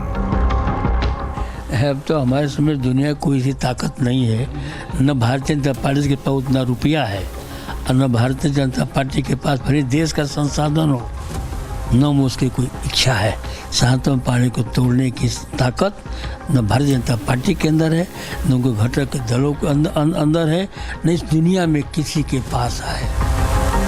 Trouble seems to be brewing for Samajwadi Party, with BJP allies predicting defections, while the SP leadership firmly rejects the claims. It will only be clear in the coming days whether the Samajwadi Party remains intact or is Akhilesh Yadav going to face one of the biggest setbacks of his political career. And we was on to the much-awaited deal. The presidents of the U.S. and Iran signed the initial peace accord, the 14-point peace accord. And first there was a digital sign, and then we saw in the Palace of Versailles in France, Trump signing that deal. The hard copy was being signed, and of course the symbolism is fully loaded with symbolism, because that's where the First World War treaty was in fact signed, and just 10 days ahead of that anniversary. Well, that has another history, but let me just talk about, viewers, in details about what has been the loss, because this is being known or touted as the Great American Surrender. Not just the Democrats, but also the conservative allies.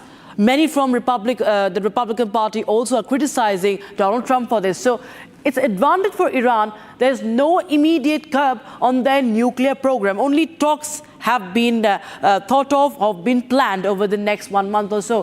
What have U.S. got? Well, limits on Iran's nuclear program. So that's something which is not in very, very concrete terms. If you talk about Hormuz, well, Hormuz is reopening. Iran's role in future management is also reaffirmed in this way. Meanwhile, for U.S., this is the protection of global trade routes. That's important. That's what Trump is right now harping on.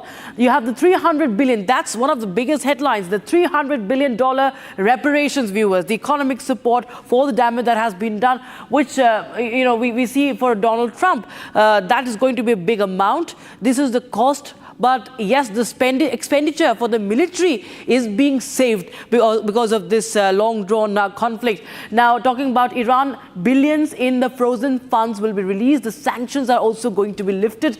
Meanwhile, so you can see that the U.S. advantages are much lesser. Talk about Iran, the sanctions on oil and the banking and the banking sanctions, the trade sanctions will be lifted. So it's more of a situation. It's more of a tilt towards Iran. If you see the fine print, the oil exports and revenue flows will also be resuming. So Iran gets to, in fact, restore the aid that they have demanded, reparations. And in fact, viewers, we will be now putting forth this report for you to help understand what really transpired in the past 24 hours and how both the countries, both the sides came together to seal the deal. The United States and Iran have reportedly signed a memorandum of understanding aimed at ending the conflict between the two nations and launching a new phase of negotiations. According to sources familiar with the process, US President Donald Trump and Iranian President Masoud Pezeshkian signed the agreement digitally ahead of the previously expected signing ceremony in Switzerland.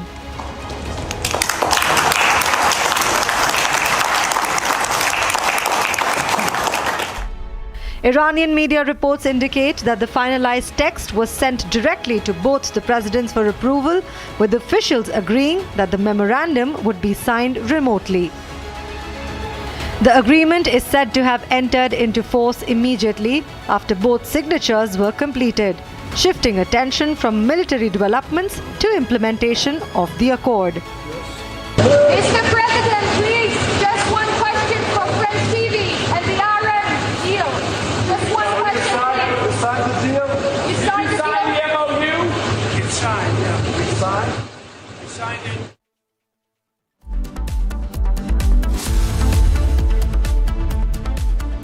Co-powered by Crystal Crop Protection, देश का किसान, देश का hero. चमकी चाट से क्या बना है? सैंडविच लस्सी और छाछ हर घूंट में चमकी चाट। अब बताओ स्वाद आया? आया। असली स्वाद सिर्फ चमकी चाट। QS and THE, the world's foremost university rankings organizations, have ranked Amity amongst the top 3% universities globally, making it among the very few Indian universities to be included in both rankings. Yet another top ranking for Amity University. प्यास बुझाए ठंडक लाए सबको भाए जीरा से MTH का जलजीरा जीरा से जीरा से असली रिफ्रेशिंग, असली स्वाद, असली मजा। MTH केसरिया से मन जोगी हुआ रे, दिल झूमे देखो मतवारा हुआ रे। केसरिया से मन जोगी हुआ। हर पल मनाओ केसरी त्योहार। विमल, बोलो जुबान केसरी। चमकी चाट से क्या बना है? सैंडविच लस्सी और छाछ हर घूंट में चमकी चाट। अब बताओ स्वाद आया? आया।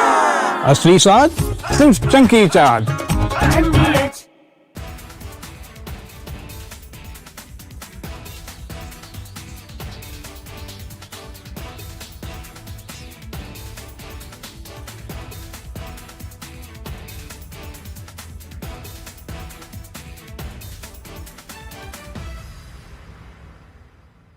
Tonight there's an image that's going viral, and that is from the G7 summit happening in the French Alps. And what is that one image?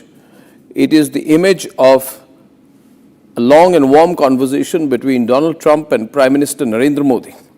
That is the image. When Narendra Modi enters the room and Donald Trump stands up, shakes hands, and then they are talking hand in hand for a long time. This is happening in the G7 summit in Evian. And I want to tell you right at the start why this one handshake carries far more weight than the photograph in front of you suggests.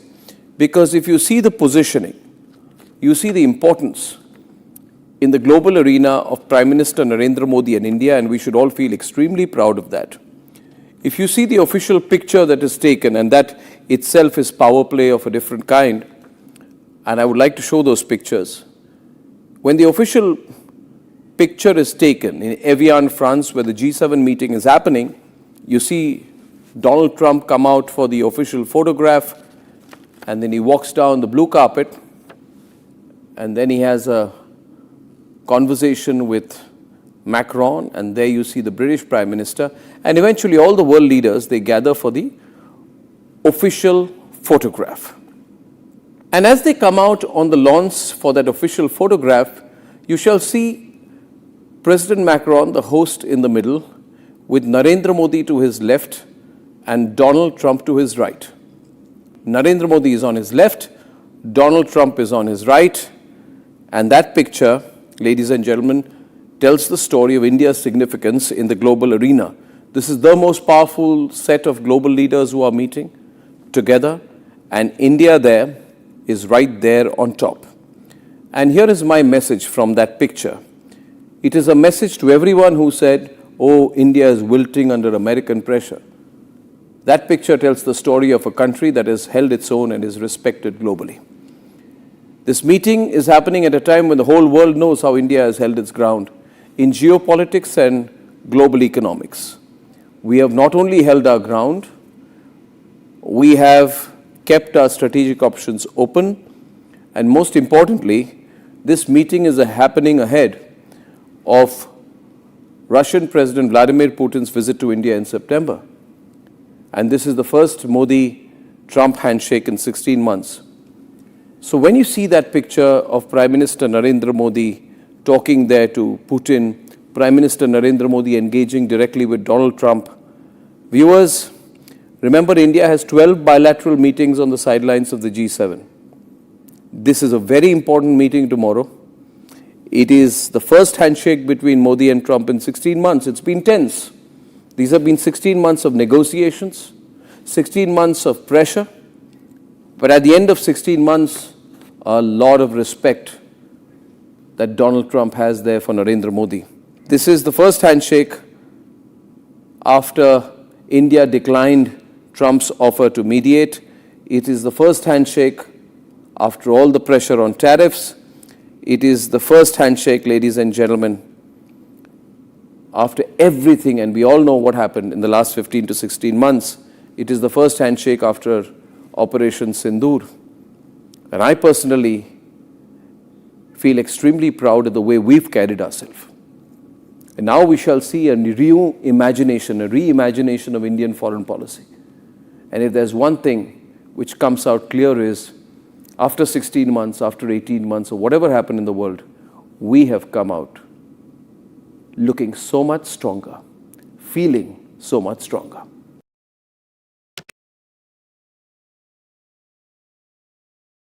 Tonight there's an image that's going viral, and that is from the G7 summit happening in the French Alps. And what is that one image? It is the image of a long and warm conversation between Donald Trump and Prime Minister Narendra Modi. That is the image. When Narendra Modi enters the room and Donald Trump stands up, shakes hands, and then they are talking hand in hand for a long time. This is happening in the G7 summit in Evian. And I want to tell you right at the start why this one handshake carries far more weight than the photograph in front of you suggests. Because if you see the positioning, you see the importance in the global arena of Prime Minister Narendra Modi and India, and we should all feel extremely proud of that. If you see the official picture that is taken, and that itself is power play of a different kind.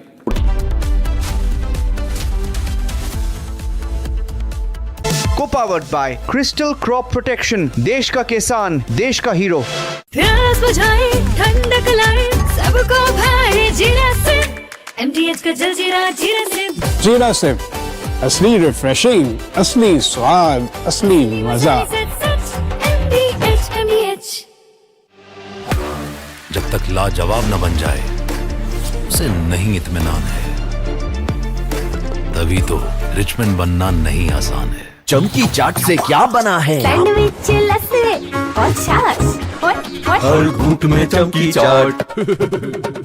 Dry fruit और दही बड़े। चमकी चाट से स्वाद बढ़े। असली स्वाद सिर्फ चमकी चाट।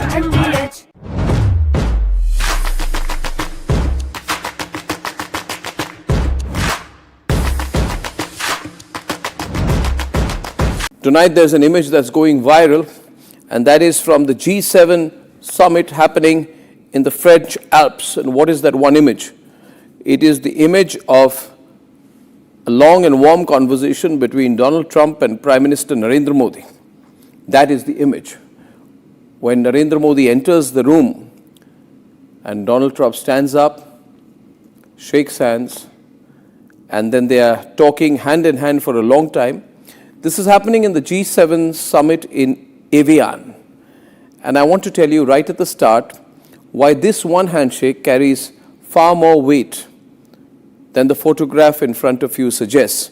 Because if you see the positioning, you see the importance in the global arena of Prime Minister Narendra Modi and India, and we should all feel extremely proud of that. If you see the official picture that is taken, and that itself is power play of a different kind, and I would like to show those pictures. When the official picture is taken in Evian, France, where the G7 meeting is happening, you see Donald Trump come out for the official photograph, and then he walks down the blue carpet, and then he has a conversation with Macron, and there you see the British Prime Minister, and eventually all the world leaders, they gather for the official photograph. And as they come out on the lawns for that official photograph, you shall see President Macron, the host, in the middle, with Narendra Modi to his left and Donald Trump to his right.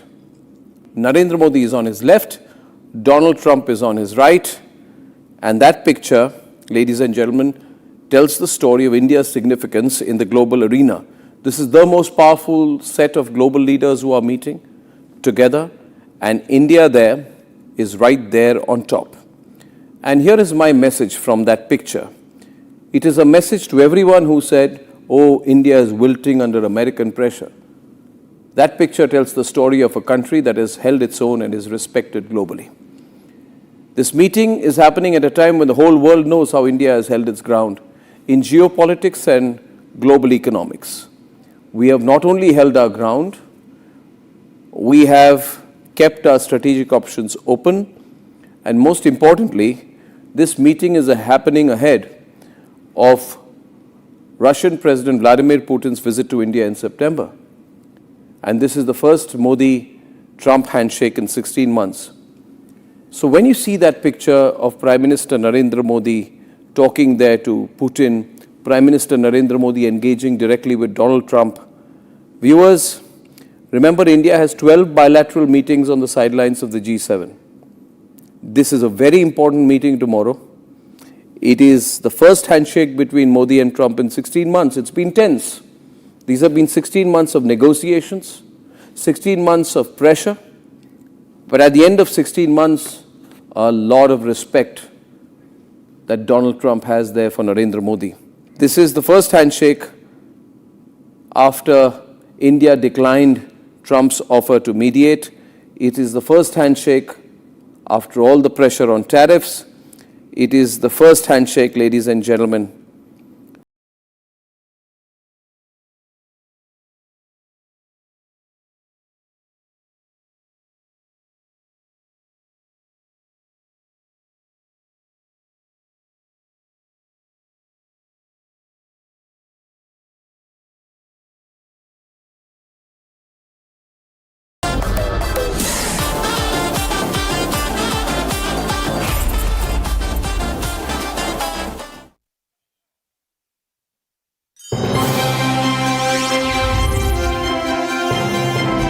India's future is bright. We will be stronger, prosperous, more spiritual and happy society, which would showcase a model to the whole world.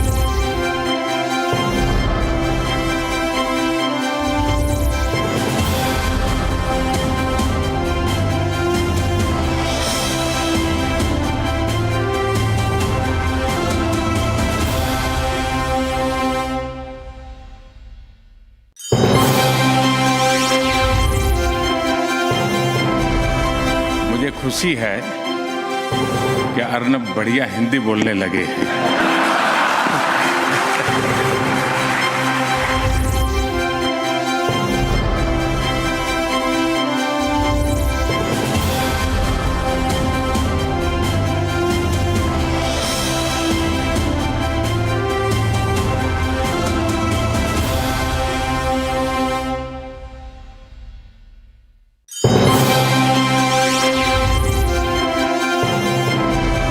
as a tourist, but I've lived in different parts of the world. जब वक्त आया decide करने का कि कहाँ पर अपना बसेरा होना चाहिए, for me there was absolutely no doubt कि मुझे जिस तरह का यहाँ पे प्यार मिला और अपनापन महसूस हुआ, तो it had to be India.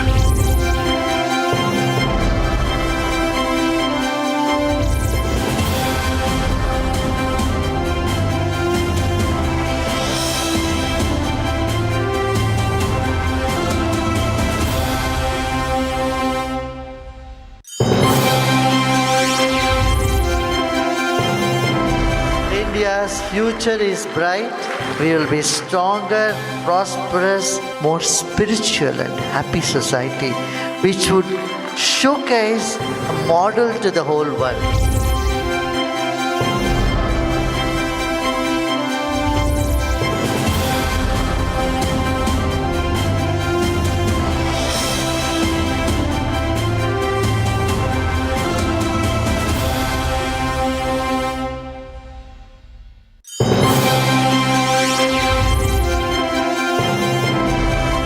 Fortunate I am, how kind is God.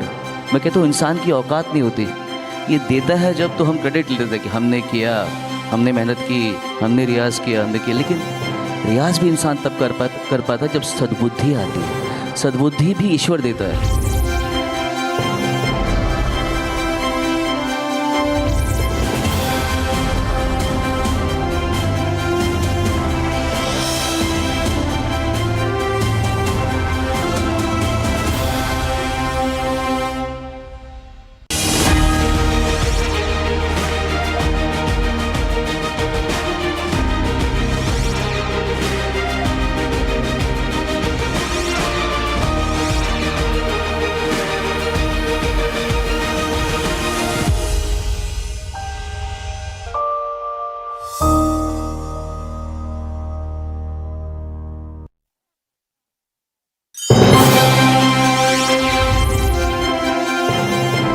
आजादी का आंदोलन एक सशक्त, समृद्ध, सुरक्षित, शिक्षित और विश्व गुरु के स्थान पर बैठे हुए भारत की रचना के लिए लड़ा गया था और उसी लक्ष्य के लिए हम राजनीति में हैं। ये फुल स्टॉप नहीं है, ये शुरुआत है। अच्छा समय आने वाला है।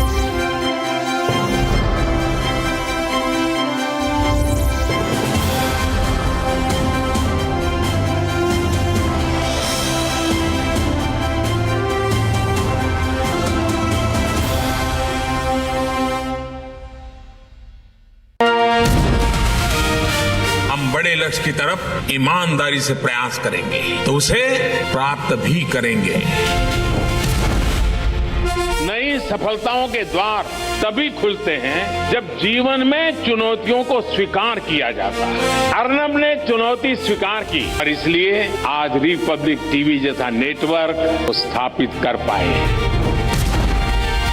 ट्रांसफॉर्मेशन की ये यात्रा जितनी समकालीन है उतनी ही फ्यूचरिस्टिक भी है। हम आने वाले अनेक दशकों की तैयारी आज कर रहे हैं। रिपब्लिक टीवी का सवालों के साथ बहुत पुराना रिश्ता रहा है। नेशन वांट्स टू नो, और ये कहते कहते आप लोग अच्छों के पसीने छुड़ा दिए हैं। पूरी दुनिया कह रही है कि ये भारत की सदी है। वो भारत दुनिया की ग्रोथ को ड्राइव कर रहा है।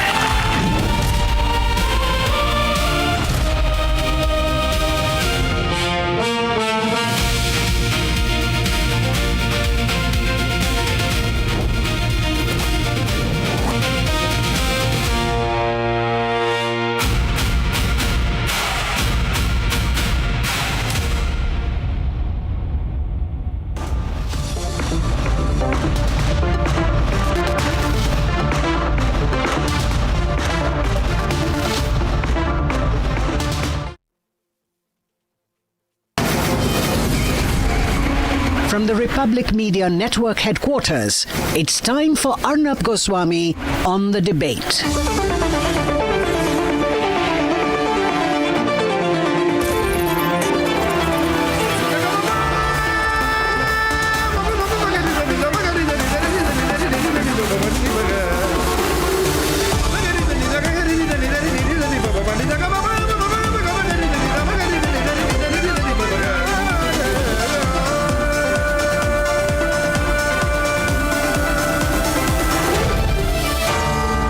Arnab Goswami on the debate. So tonight, the useless, corrupt, incompetent loser in Indian politics, Uddhav Thackeray, loses everything. At At 9 o'clock tonight, the Divide Hindus plot, Republic, shares with you a comment that has been made by the spokesperson of the All India Muslim Personal Law Board that will shock you and make you wake up.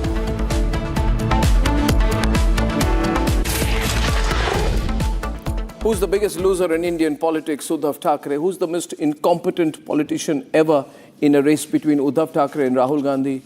Maybe even here Rahul Gandhi would perhaps be second. The biggest loser, the most incompetent person, the most corrupt, a man who ran a party that ran a government that did extortion, a terrible person, a horrible human being. Ladies and gentlemen, more than someone who destroyed his father's own legacy and is today left with nothing.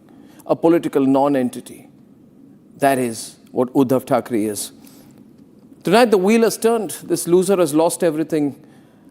Tonight a man who broke a party finds his own party breaking up. Tonight the sins of Uddhav Thackeray have walked right back through his door and they have come to collect. Tonight I want to tell you the many sins of Uddhav Thackeray.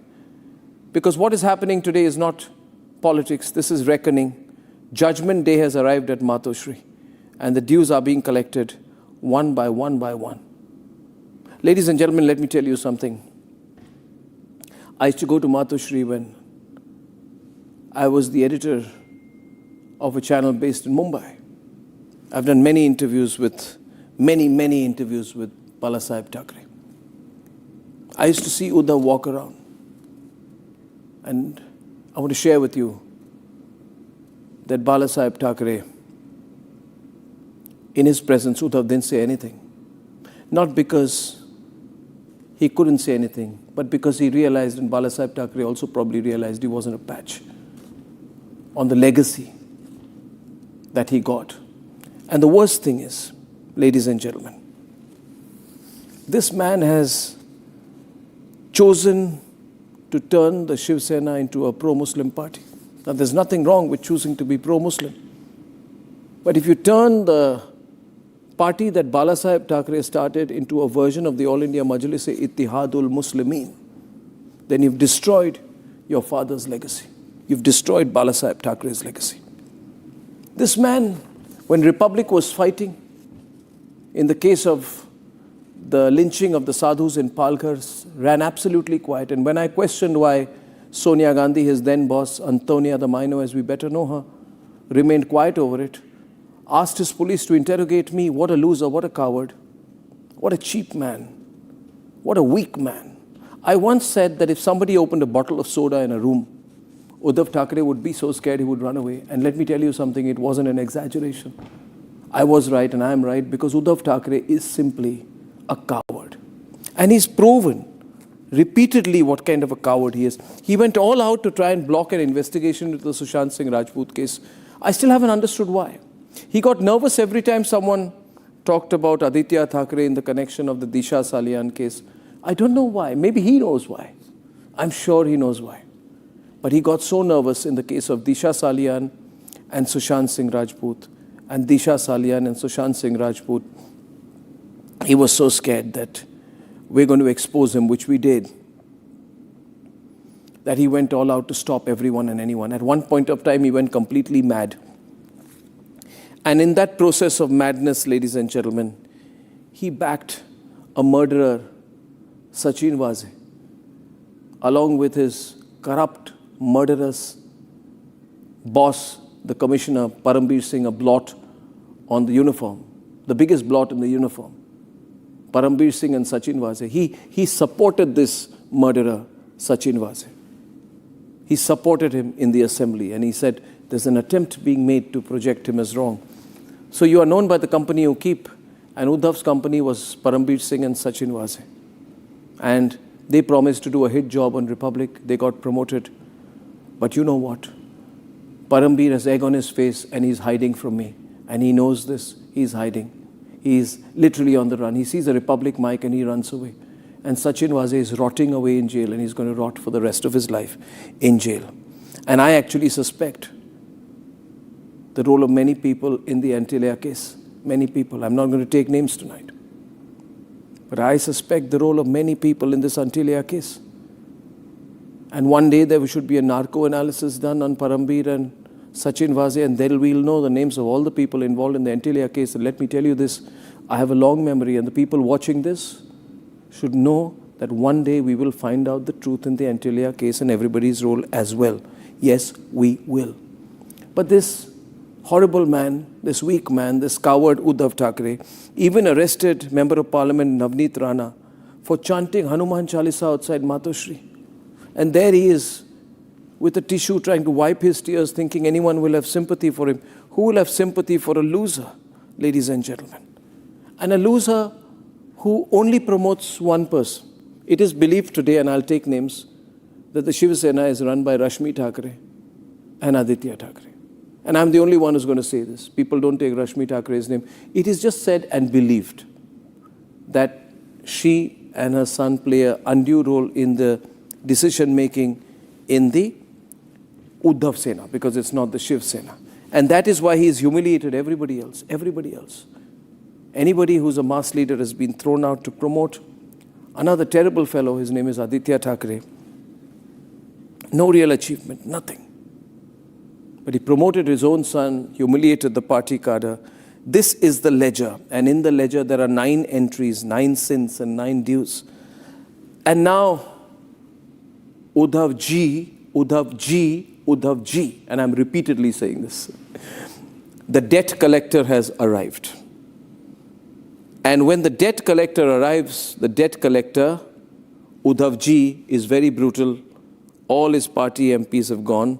3 are left behind, including that useless fellow called Sanjay Raut, who uses filthy language. Generally, his demeanor is cheap, unbecoming of a civilized person. And he's one of the 3 MPs left with Uddhav, which means Uddhav has lost 67% of his MPs. But Uddhav, let me tell you this, watch what happens next. Uddhav and Aditya, a 3rd wound is here, and it has a name, ladies and gentlemen. You see, the tiger was Balasaheb's symbol, drawn by his own hand. And tonight that tiger has turned on the sun. 6 out of the 9 MPs are going to Eknath Shinde's real Shiv Sena. So 6 out of 9 are gone. Remember, that is exactly 2/3. The exact figure of the law of defection demands that 2/3 break away, not 5, not 4, not 7, but 6. And that's the arithmetic of Uddhav Thackeray's collapse. And Uddhav Ji, I remind you today, I said this so many times, you're going to lose everything bit by bit. Everything is going to be finished for you. Everything is going to be finished. Not because I wished you ill luck because you sent 200 policemen to my house like a coward that you were and you are, but because you're bad for society.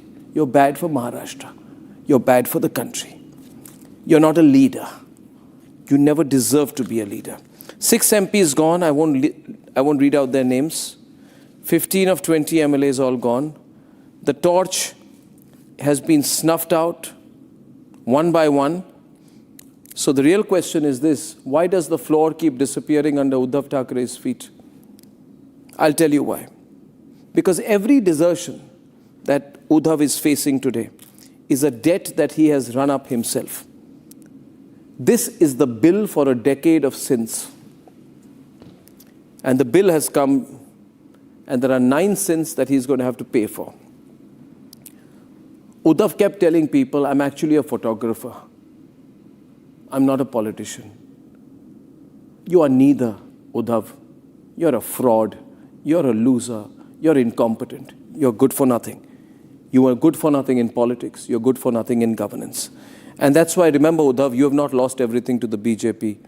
You've lost everything because of yourself, because of the kind of person that you are. This is your judgment day.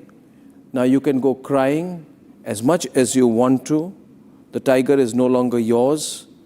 And we're going to debate this tonight. And I'm not going to run a package at this point of time.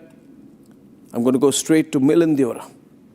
Ladies and gentlemen, Milind Deora is a member of parliament of the Shiv Sena, not the Uddhav Sena, of the Shiv Sena.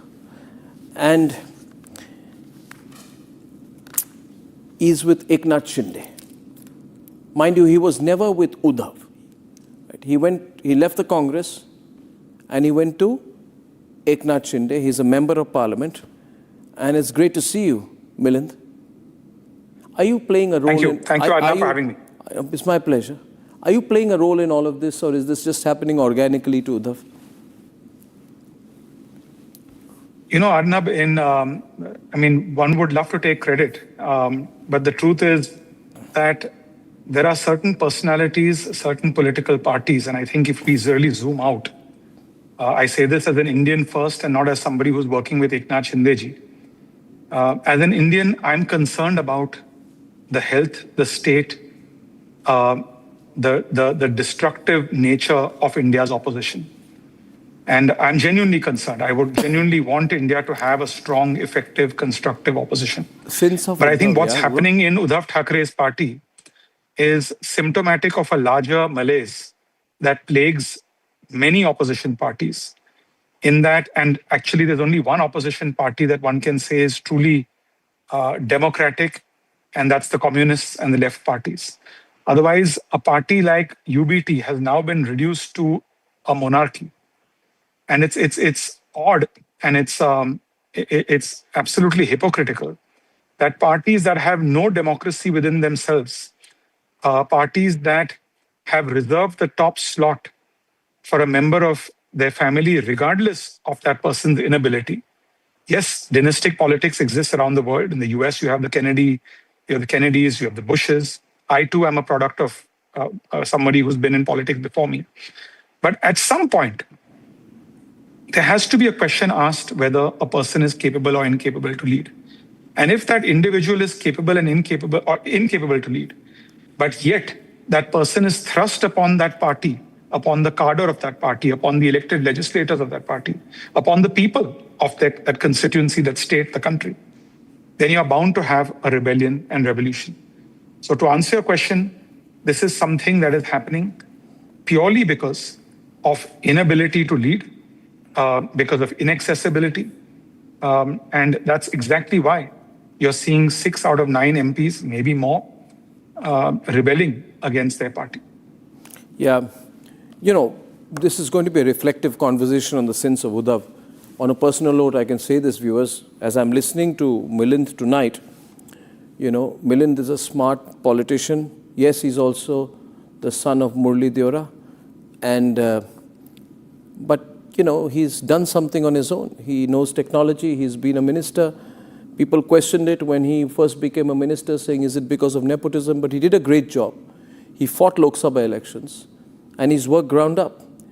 I'm not going to mention the name of any stupid coward or any stupid idiot. I'm not going to call them coward idiots tonight on my program, but I often thought that whoever is the person, Milind, who sent 200 people with AK-47s pointed at my family, I just wanted to say that they are stupid, they are cowards, they are idiots, they're malicious, and I have a long memory, and the people have a long memory. And now let's get back talking to what's happening in Matoshri. I said I used to go to Matoshri. I did many interviews with Bala Saheb Thackeray, you know, and very interesting person, great guy. What is happening there is a blemish on Bala Saheb, is it not? What is happening now with this sort of cabinet being run by Rashmi Thackeray and Aditya Thackeray, isn't it a blemish on the way in which things ran? Also ideologically, isn't it completely opposite to what Bala Saheb Thackeray stood for? So Arnab, like you, I had an excellent family relationship with the late Bala Saheb Thackeray. My late father was extremely close to him. In fact, in Marathi, he would often call my father in public meetings that Murli Bhai is Maharashtra se Jawai, means Murli Bhai is a son-in-law of Maharashtra because my mother is Maharashtrian. And it was when, despite the fact that my father was in the Congress party in 1976, it was with Bala Saheb's support that my father became mayor of Mumbai. So Bala Saheb was, of course, a great man. Nobody can duplicate what he had done. You know, there are many things I can see that went wrong. You have a personal experience. There are many like you who do. But I remember when Shiv Sena aligned with the Congress party in 2019. And at that point, when I was in the Congress party, I warned the Congress party that this will destroy the party. And Shiv Sena is on a, kamikaze mode. They want to destroy themselves. They're working like suicide bombers did during World War II. And Congress should not do that. And my former party chose to ignore my advice And you saw what happened in the assembly elections after that. Congress today, being one of the largest parties in Maharashtra, is today the fourth or fifth party in the state. No leadership, very little scope of reviving itself. So what Shiv Sena did, and I think what we're seeing at a cadre level, at an MLA level, at an elected representative level, at an MP level, mind you, a member of parliament, Arnab, who gets elected by crores of people from his or her constituency. I've been a Lok Sabha MP, as you mentioned. Today, if a Lok Sabha MP from the UBT party, a man like Sanjay Raut, who's never fought an election in his life, he's been in the Rajya Sabha throughout his entire political career, if he is abusing his own party MPs and he's first hurling accusations of corruption against them, the next day he's saying they're great people, they're with us. The day after, he's using words which, forgive me, but I don't wish to use on your channel on national TV in front of the entire country. Extremely unparliamentary, extremely vulgar. After that, he's saying, again, they're in touch with us, they're good people, we're talking to them. What it shows is that the party, its leadership, that there is a very serious mental problem, and that the party has, to put it very kindly and mildly, has lost its mental balance. So which MP, which karyakarta, which volunteer would want to be with a party like that? And again, if you compare it for a hardcore Sainik who's worked with the Shiv Sena, understands the culture, when they look at a man like Eknath Shinde, who's come from nothing, a man who came from absolute poverty, was driving an auto rickshaw and rose to become chief minister of the second largest state in the world's largest democracy, and who is accessible, who meets people, who addresses their problems, addresses their grievances, those of elected representatives, those of karyakartas, those of the public directly. Sometimes he doesn't even work through the MPs or MLAs. He goes directly to the people and addresses their problems and asks elected representatives to follow up. The comparison is so stark. And that's why in my earlier remarks, I mentioned that there is a serious problem in our politics today, where you're seeing, I think that the fight is not between secularism, right-wing, left-wing. It's really between first-gen and second-gen or fifth-gen politicians are now. And this is a very unique problem. You don't see this, for example, in Europe. You won't see this in the world's oldest democracy in the United States. In India today, almost every opposition party is run by a second-gen, third-gen, fourth-gen, fifth-gen. I'm not saying that they should be debarred from that. Some people are capable, some people are efficient. But when you thrust leaders who are repeatedly failing and unable to inspire confidence in their own party, leave aside the public, you're bound to have this kind of a revolt. So, contrary to what a Sanjay Raut will say, or contrary to what somebody in the opposition will say, nobody is doing this, nobody is initiating this, nobody is handling this. This is happening very organically. It's happening within that party. People on their own are coming to parties like ours and saying, we want to work with the right kind of leadership led by Mr. Eknath Shinde. And let's see what will happen in the days and the weeks ahead. But it's as I said, I again zoom out. There has to be, as people demand accountability from the government, people must demand accountability from the opposition as well. You cannot have undemocratic, monarchical parties claiming to be parties and leaders that will strengthen democracy in India. First, become democratic within, and then go to the public and try to convince them that you will strengthen India's democracy. Uddhav's excuse always was that I'm not meant for politics. And I always say this, viewers, if you're not meant for something, just get out. Don't burden the people. Don't if you keep saying, I'm not meant for politics, who the hell is asking you to be there? It's like Rahul Gandhi and Uddhav, so similar. I'm not meant for politics. Who the hell told you to be there? Get the hell out of there. And don't. It's a very good point. Don't get sensitive if someone. I mean, Arnab, my late father was in politics. I have an elder brother. Yes, he's not in politics. He has absolutely no interest in politics. Yeah, exactly. He contributes to society in whichever way he can. But he said, I do not like politics. I don't think I'm cut out for it. And he stepped out of the way. I feel I'm better suited for politics. I'm able to perform well in politics, and that's why I'm in this profession. That's why a party chose to send me to the Rajya Sabha. But you're 100% right. It's when you keep thrusting people upon the public, upon parties, that's when you have a revolt. And then what happens is you promote your son whose singular contribution to social life has been to try and import penguins. And he was trying to import penguins into the Baikala Zoo. And then you have to be mad and crazy.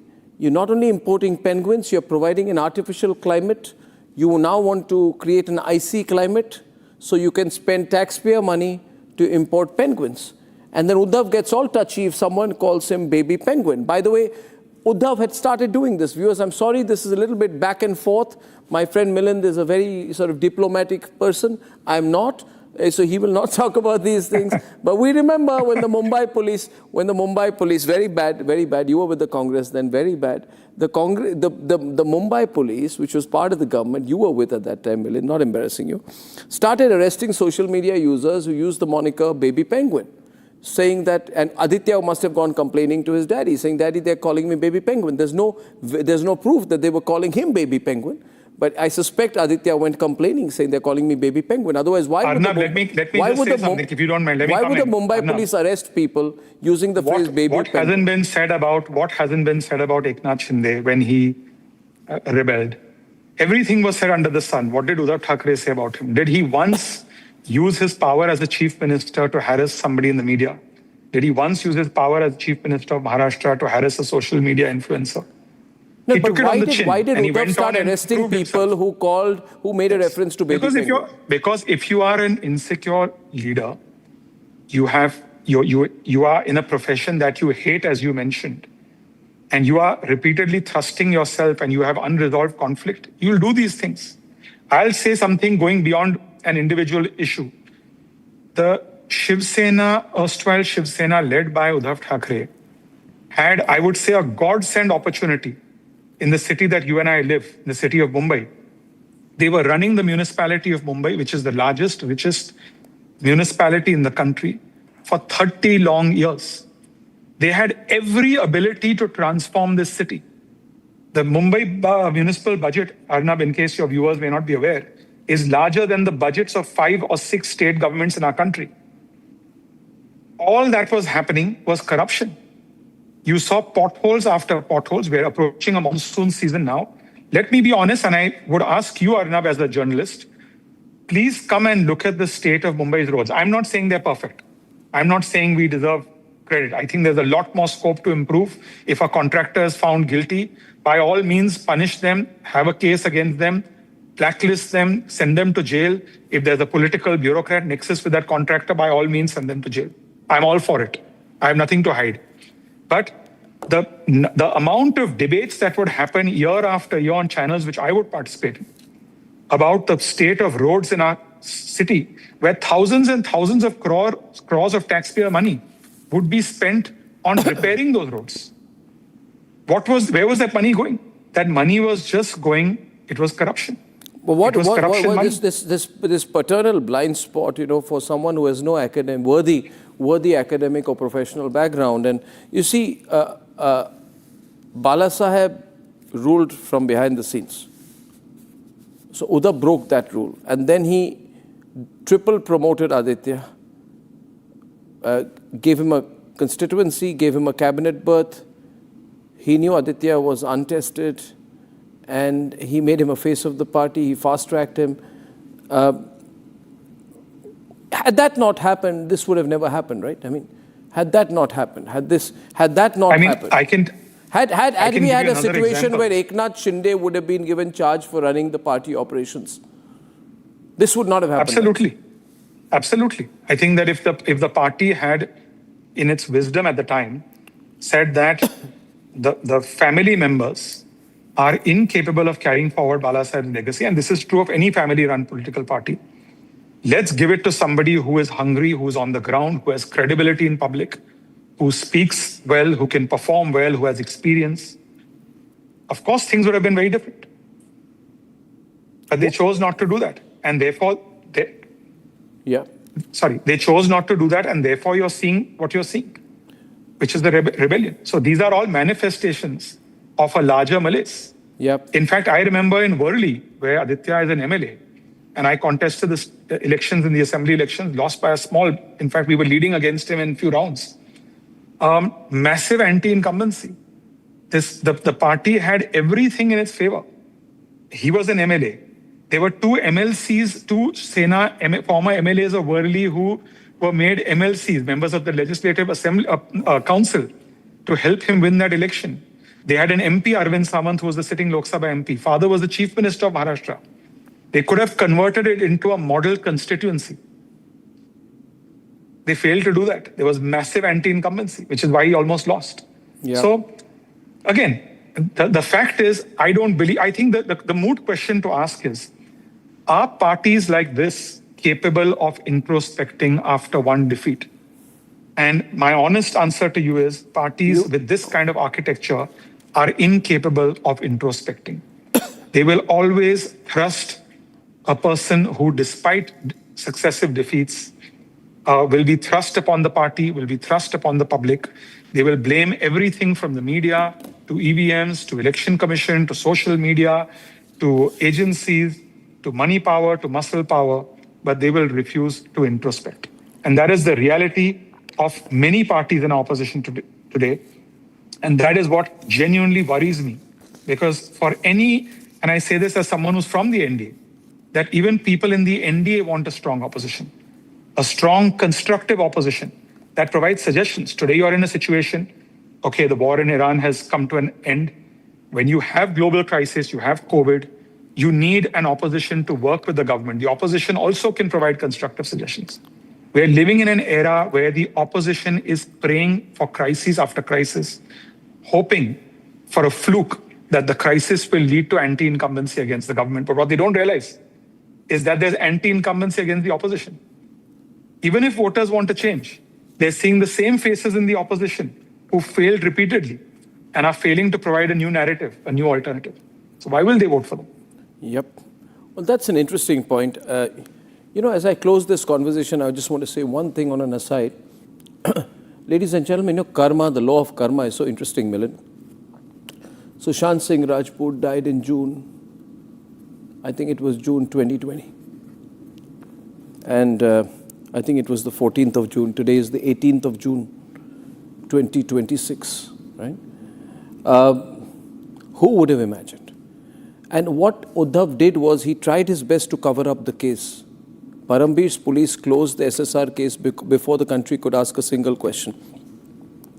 Today I want to tell all SSR fans it is your victory as well, because it's the end of the political career of a man who ran an evil empire, who tried to cover up Disha Salian, who tried to cover up the SSR case, who hunted and persecuted Republic for daring to speak for the truth, ladies and gentlemen. And that man is getting no sympathy tonight. He's gone overboard, and today people are laughing at Uddhav and Aditya, not even looking their way, not an ounce of sympathy. Well, last point. Milind, can you tell me briefly what you guys are planning since you're part of the NDA now? What is all this effort towards the 360? Are you going to do uniform civil code? Are you going to pass just the women's and delimitation? Because everything works through a strategy, right? People, you're raising expectations, right? Let me be very candid with you. Let me be absolutely candid. I've been very candid so far in the last 20 minutes or so. None of this is a result or a prequel to what could happen in Parliament with regards to the Women's Reservation Bill and delimitation, which unfortunately I mean, you didn't get need passed. the numbers. You need the numbers. Let me tell you this. The number of MPs who boycotted today's meeting in Delhi, these MPs, I know for a fact, have been upset for the last year. This is way before the government was planning a delimitation bill, before the government was planning the Women's Reservation Bill. So this has nothing to do with it. These are two absolutely different things. Okay. Yes, if these MPs leave their party, if they make that public announcement, if these MPs choose to join my party, join the NDA, certainly our numbers will improve, certainly our numbers will increase. But Arnab, again, now for example, let's look at, since you're again zooming out a bit and talking about the larger issue of what's going to happen in Parliament. Look at what happened with DMK, for instance. I mean, I'm very happy for the NDA to take credit, but who's doing what's it? The Congress ditched a party which was the only party in the India alliance that was backing the Congress. They themselves ditched them at the last minute. They won MPs because of them in the Lok Sabha 2 years ago. They fought the assembly with them. They ditched them overnight. And now tomorrow, let's say hypothetically the DMK decides to support the NDA with the constitutional amendment bill. Whose fault is that? It's the opposition's fault. Of course, there are people who will take credit. Of course, there are. If it benefits the NDA, that's good. If it benefits the country, that's good. I'm thinking. So of I'm only something trying to else, make a Milind. larger point. I'm trying to make a larger point. I'm thinking of. I'm thinking the of. opposition is doing it to itself. Yeah. Arnab, if you're an MP of the UBT today, Yeah. and you are hearing Sanjay Raut giving a press conference, Yeah. and abusing you, accusing you of corruption, when you're on the verge of, you're sitting on the fence. If I was a leader of that party, I would have sent out an olive branch. No, I'm just thinking of if there's something any else. issue, An episode came to my mind, and I'll share this and I'll close. Viewers, 20 years back, I was on a flight, and Milind Deora was sitting on an aisle seat, one seat ahead of me. And I said, Milind, if you don't mind, I'll give you a piece of advice. He said, what? I said, stop doing these interviews as a young MP, young politician category. He said, why? I said, you don't need that. You're good enough. Just to be put as a young MP is a bit patronizing. And when I look at him, 20 years have passed. He's turned out quite well, hasn't he? And how insecure Rahul Gandhi must be to throw out Himanta, Milind, Jyotiraditya Scindia, Jitin Prasad. I know his lips are sealed. My diplomatic friend Milind will not say anything about it. I'll say this tonight. Think, viewers, how damn insecure Rahul Gandhi must be to throw Himanta, Milind, Jyotiraditya, Jitin Prasad. It's like you count all your people who are your peers or younger to you and make you insecure and identify them, make them insecure and throw them one by one. But that's the nature of politics, It's Pascal's law. Water finds its own level. Milind, it's great to see you tonight. And all the best, right? Thank you. All the best. I do remember that flight. You remember the flight, yeah? Of course, of course. We are both it was in getting, 2004 or 5. I remember the advice. You have an elephant's memory, as do I. Thank you, Milind, for remembering that. Good to see you. Thank you. Thank you. Thank you for having me. My pleasure. That's Milind Deora, ladies and gentlemen, Member of Parliament of the Shiv Sena. Manisha Kayande, why are you breaking? Manisha Kayande will come back. Vishwas Pathak, why are you breaking? Is the BJP playing a role in breaking the Shiv Sena? We also have Kishore Tiwari and Sanjay Dwivedi, leader and spokesperson of the UBT. Vishwas Pathak ji. No, not at all. See why this happens. When there is no clear-cut guidelines, when there is no ideology or decisive leadership, this happens. In 1984, we had 2 members of parliaments elected, and our leader was Mr. Atal Bihari Vajpayee, who lost it.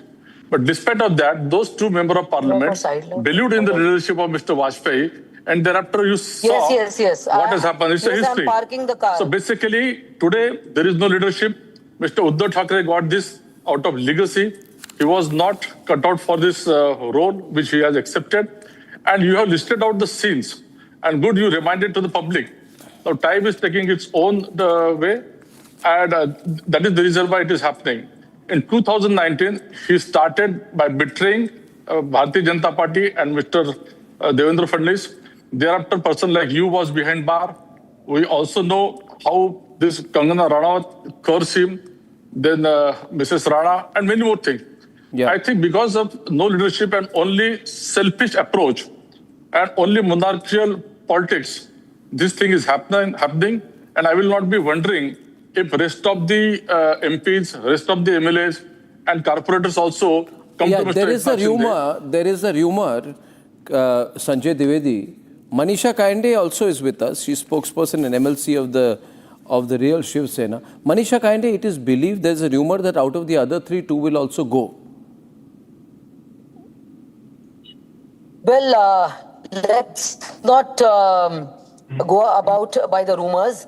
The fact is that Uddhav Thackeray has unable to deliver. He is not able to stop people leaving his party. And we are here, of course, to welcome anybody who wants to join Eknath Shinde ji, working with him, because all over Maharashtra, people are joining with us simply because Eknath ji is available. He welcomes everyone and he is not deceptive. I think that what do you mean till deceptive? now, Why are you calling Uddhav? Why are you calling Uddhav deceptive? No, why are you using the word deceptive? Why did you use the word deceptive, Manisha? Why are you calling Uddhav deceptive? Deceptive because in 2019 it was cheating the mandate. The mandate was given for BJP and Shiv Sena, and he joined hands with the Congress. And now his own spokesperson, the great Sanjay Raut, tells people, go and join Congress. He's ahead of Uddhav Thackeray also.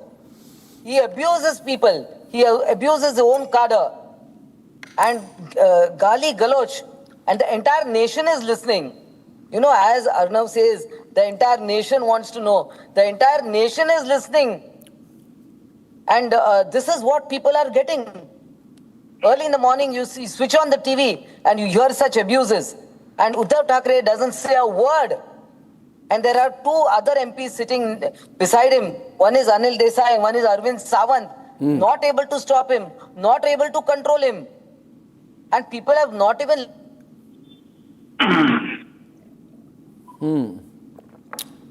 That's true. I just got, the line got frozen. Parliament because of the member, or because of the MLAs who elected him to the Rajya Sabha. Yeah. Shame on him. Shame on him. Absolutely. Today he's left with absolutely nothing. There are only some people left that hoping they will substitute for Sanjay Raut. Sanjay Dwivedi, you are the official spokesperson of the Uddhav Sena, or have you also gone?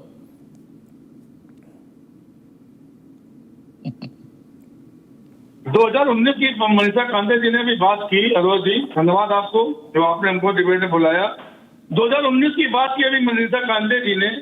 2019 में अजीत दादा पवार के चुनाव में मुख्यमंत्री बना दिया गया था। इसके बाद जब मीटिंग महाविकास अघाड़ी की हुई है, उसमें स्पष्ट रूप से शिंदे जी का नाम लिया गया था। तो अगर उस समय वो शिंदे जी को पसंद नहीं था कि हम एनसीपी और कांग्रेस से गठबंधन आपको करना है, तो भैया वहां से अलग हो जाते आप। 2.5 साल तक आपने इंतजार किया। किस लिए इंतजार किया? किस लिए सुप्रीम कोर्ट ने बात करी कि आपको तुरंत 2019 अलग हो जाना चाहिए था। जहां तक पार्टी टूटने की बात है, हम पार्टी चुनाव चिन्ह नहीं था, बिना पार्टी का नाम था, उसके बाद हम 12% वोट लाए। हमारा 5% वोट इसलिए कम हो गया कि हमारे पास चुनाव चिन्ह नहीं था। वो कांग्रेस के साथ जाने की जिम्मेदारी और थिंकिंग ये आदित्य ठाकरे की थी, एकनाथ शिंदे की नहीं थी। अरे कैसे आपने कह दिया? इतने बड़े पत्रकार हैं, कैसी बात कर रहे हैं आप? किसने ही बात कर रहे हैं मानवर? आप अभी सुशांत सिंह राजपूत के नाम ले रहे थे, विजय सल्यान के नाम ले रहे थे, सीबीआई जांच कराई, क्या निकला उसमें क्या निकला? आप जो आदित्य ठाकरे के नाम ले रहे हैं, आदित्य ठाकरे क्यों चाहेंगे? जहां पूरी कमेटी जाएगी, आदित्य ठाकरे तो एक सिंपल विधायक है, अभी उसमें भी नहीं है वो कि वो कुछ सलाह मसूला कर सके। तो जब लोगों ने बेबी पेंगुइन नाम का इस्तेमाल किया, बेबी पेंगुइन, तो परमवीर और उद्धव ने उनको अरेस्ट क्यों किया? आप बैठ के देखिए, आप बड़े पत्रकार हैं अंजम जी, आप जिसके चाहे उसका जो नाम रखना चाहते हैं लीजिए, आप रख सकते हैं ना भाई, आप बड़े पत्रकार हैं, अच्छी आपकी वो है तो आप रख सकते हैं। लेकिन ये सब चीजें गलत है, राजनीति में चीजें होना ये चीजें गलत है। मैं इसका विरोध करूंगा आपसे। और जहां तक बात 2019 की, अगर उनको पसंद नहीं था तो 2.5 साल उनको मंत्री नहीं बनना था। दूसरी बात, Manisha Kande is responding to you. Vishwas ji, Sanjay ji, doctor Manisha Kande आपको रिस्पॉन्ड कर रही हैं। जी मनीषा जी। संजय जी, सुन लीजिए। I would like to reply to this because people respect Kishore. The cadre respected Uddhav Thackeray. We were tolerating joining hands with Congress. We were tolerating all this. We knew that something is definitely going wrong, and this is not the mandate given by people. We were liked joining hands with Congress, but we were tolerating all this until one fine day, Honorable Eknath Shinde took the decision of bringing the party back on the lines of Hindutva. The line of Hindutva that was set by Honorable Balasaheb Thackeray. And that is the true Shah which believes in his thought. Because he is the one who said, the day Shiv Sena joins hands with Congress, that will be the last. I will shut down my shop. That is what he had said. And Eknathji Shinde is the true follower, following the true legacy of Honorable Balasaheb Thackeray. So what he is talking about, the 2.5 years, why didn't we leave? Because we thought good sense would prevail on Uddhav Thackeray. Yeah. You know, I believe, Kishore, that this fellow Aditya is the real reason for the split. You know? Everybody, this Aditya fellow, he is the real reason for the split. And Aditya also pushed Uddhav away from the MVA alliance towards the Congress and the NCP. Am I right, Vishwas? You know, this is generally believed that Aditya is a woke kind of person. You know, he is American in his approach. My question is, today. See,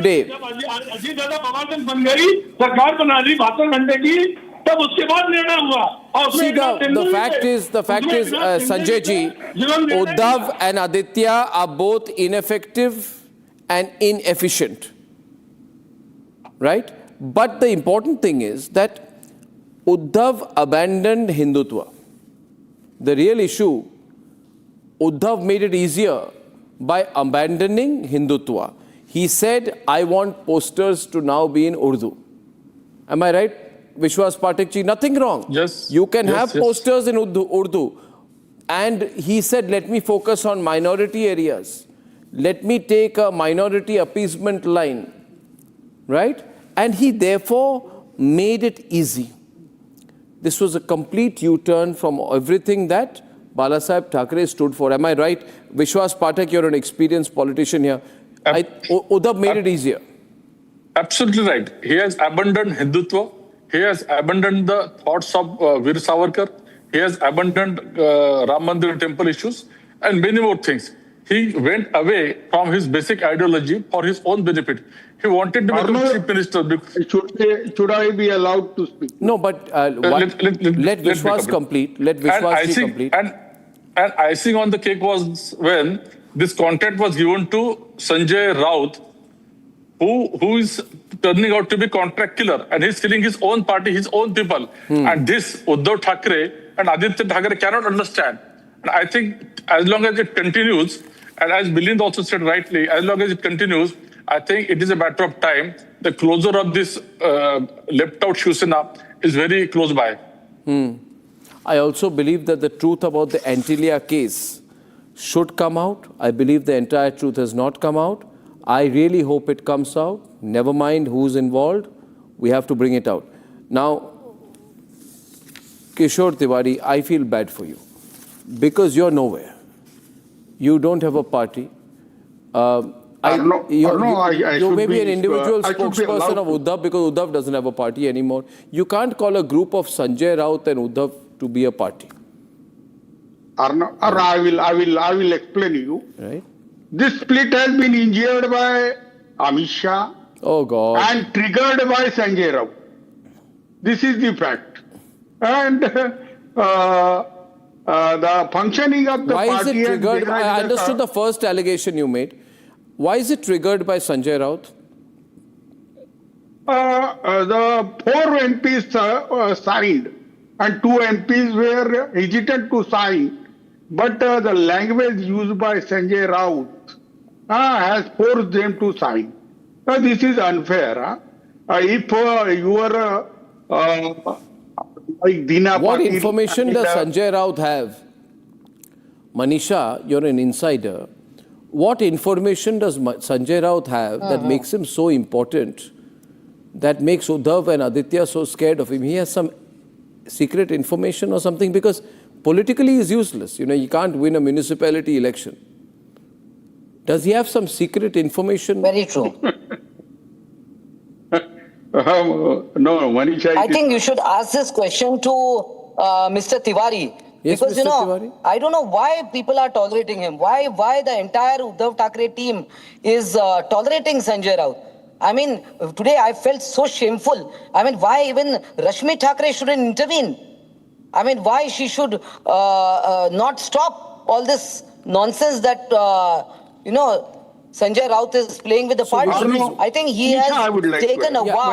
I think he has taken a vow to finish the party. I would like to and add. tomorrow, I think, somebody will offer him a big lock and Manisha, I will like to add. There is this theory doing the rounds that he's doing a hit job. He's a Trojan horse, as they say, Vishwas Pathak, that he's been given a supari to finish whatever it is remaining of the Uddhav Sena. People actually think so. Yes, Kishore. Yeah, but this is not the case that Sanjay Raut is having information, because he is not having up-to-date information. He was talking about 15 crore. My information is all MPs have been given 100 cokas. So information is my up-to-date. Who's been given money? What is your proof? You're saying? Yeah. Some of the MPs are in touch with me. They have paid money in Matochri to have a ticket. Let me speak, Manisha. I am giving you inside information. Yeah, I'm just surprised. It's a big joke. Some MPs are in touch with you. That's why I laughed. Dr. Manisha Kande, the fact is that if you sell the seat, tickets are being sold, the member of parliament bound to recover the money. And this is the only may I ask you, Sanjay Raut is asking people to join the Congress. He's asking the Trinamool to join Congress. He's asking NCP, SP people to join Congress. So how much advance is Sanjay Raut getting? Should I ask this question to you? Somebody please answer this for me. I'd like to add, I would like to, Manisha, update you. Sanjay Gandhi is an international advisor and he is an international spokesperson. So advising the national parties is the minor thing for him. And I will ask Sanjay Raut and I will come back to you because I have your number. We'll meet on the same show. Yeah, we'll meet on the same show. Vishwas Pathak, the allegation is of enticement, 10 crores, chartered planes, all these things are doing the rounds, right? You want to use this opportunity to respond to that? Yeah, I don't know. When Mr. Raj Thackeray left Shiv Sena, or Mr. Narayan Rane left Shiv Sena, or Mr. Bhujbal left Shiv Sena, had they done it for money?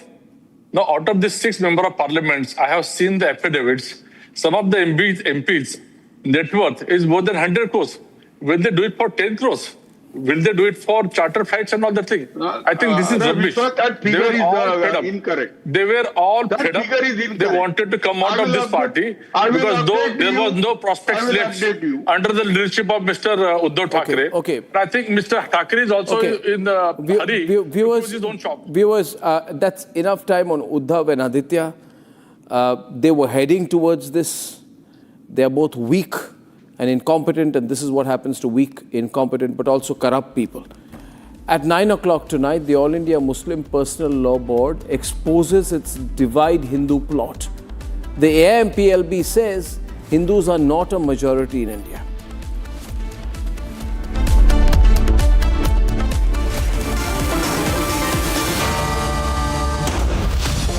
QS and THE, the world's foremost university rankings organizations, have ranked Amity amongst the top 3% universities globally, making it among the very few Indian universities to be included in both rankings.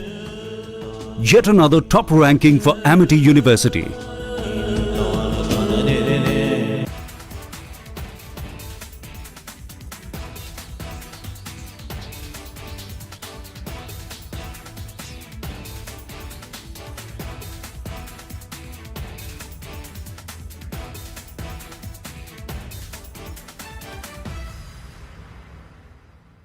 Tonight there's an image that's going viral, and that is from the G7 summit happening in the French Alps. And what is that one image?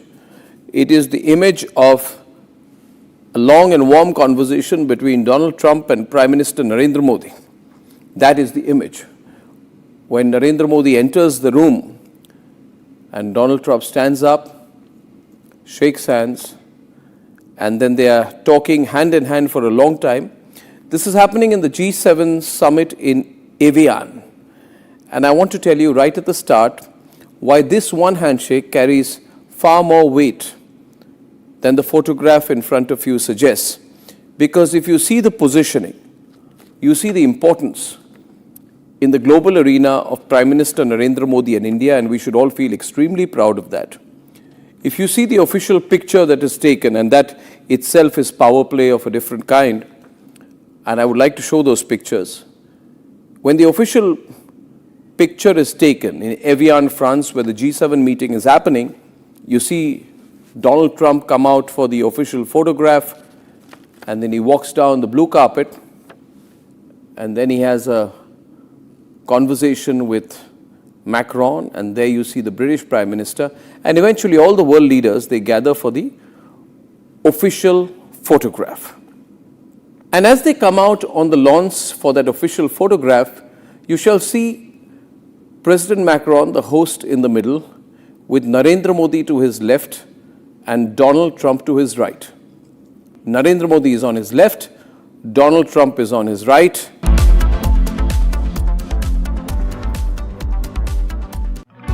ऑक्टोरोमा manual winding 4 लोगों के पास है ये। कुछ इससे भी अनोखा। कमला पसंद सिर्फ एक अनोखा स्वाद। कमला पसंद पान मसाला। Tonight there's an image that's going viral, and that is from the G7 summit happening in the French Alps. And what is that one image?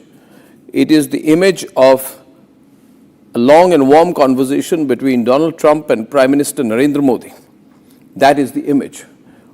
When Narendra Modi enters the room, and Donald Trump stands up, shakes hands, and then they are talking hand in hand for a long time. This is happening in the G7 summit in Evian.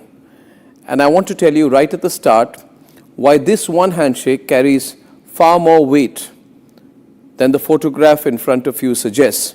Because if you see the positioning, you see the importance in the global arena of Prime Minister Narendra Modi and India, and we should all feel extremely proud of that.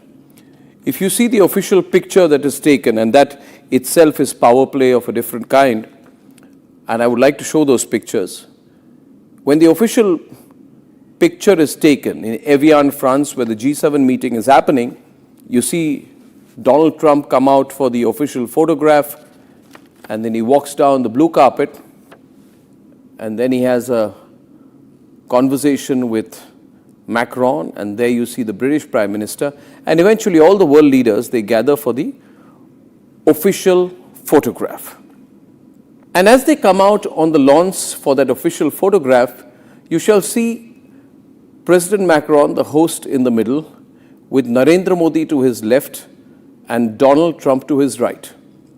Narendra Modi is on his left, Donald Trump is on his right, and that picture, ladies and gentlemen, tells the story of India's significance.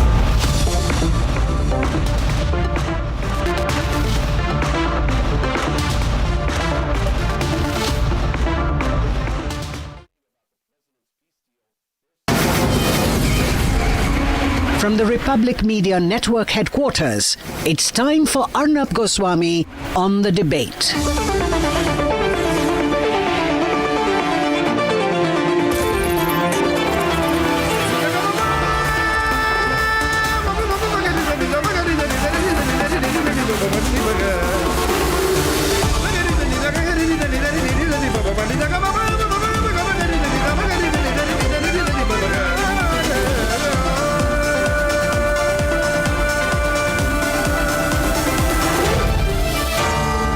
Arnab Goswami on The Debate. Ladies and gentlemen, the problem is that there are cameras everywhere, so sometimes people say things they hope will be said in a quiet gathering, will not go out, but then the camera records it, it reveals your own intent. And that is what has happened to the All India Muslim Personal Law Board, whose official spokesperson, Maulana Sajjad Nomani, has declared officially that according to him, Hindus are not a majority in India today. He says Hindus are not a majority. He has also, in the course of what he has said, declared his, and obviously therefore his organization's agenda of dividing Hindus. Let me share with you what Sajjad Nomani of the All India Muslim Personal Law Board has said in this video. I will cut that soundbite into 3 parts and play all the 3 one by one.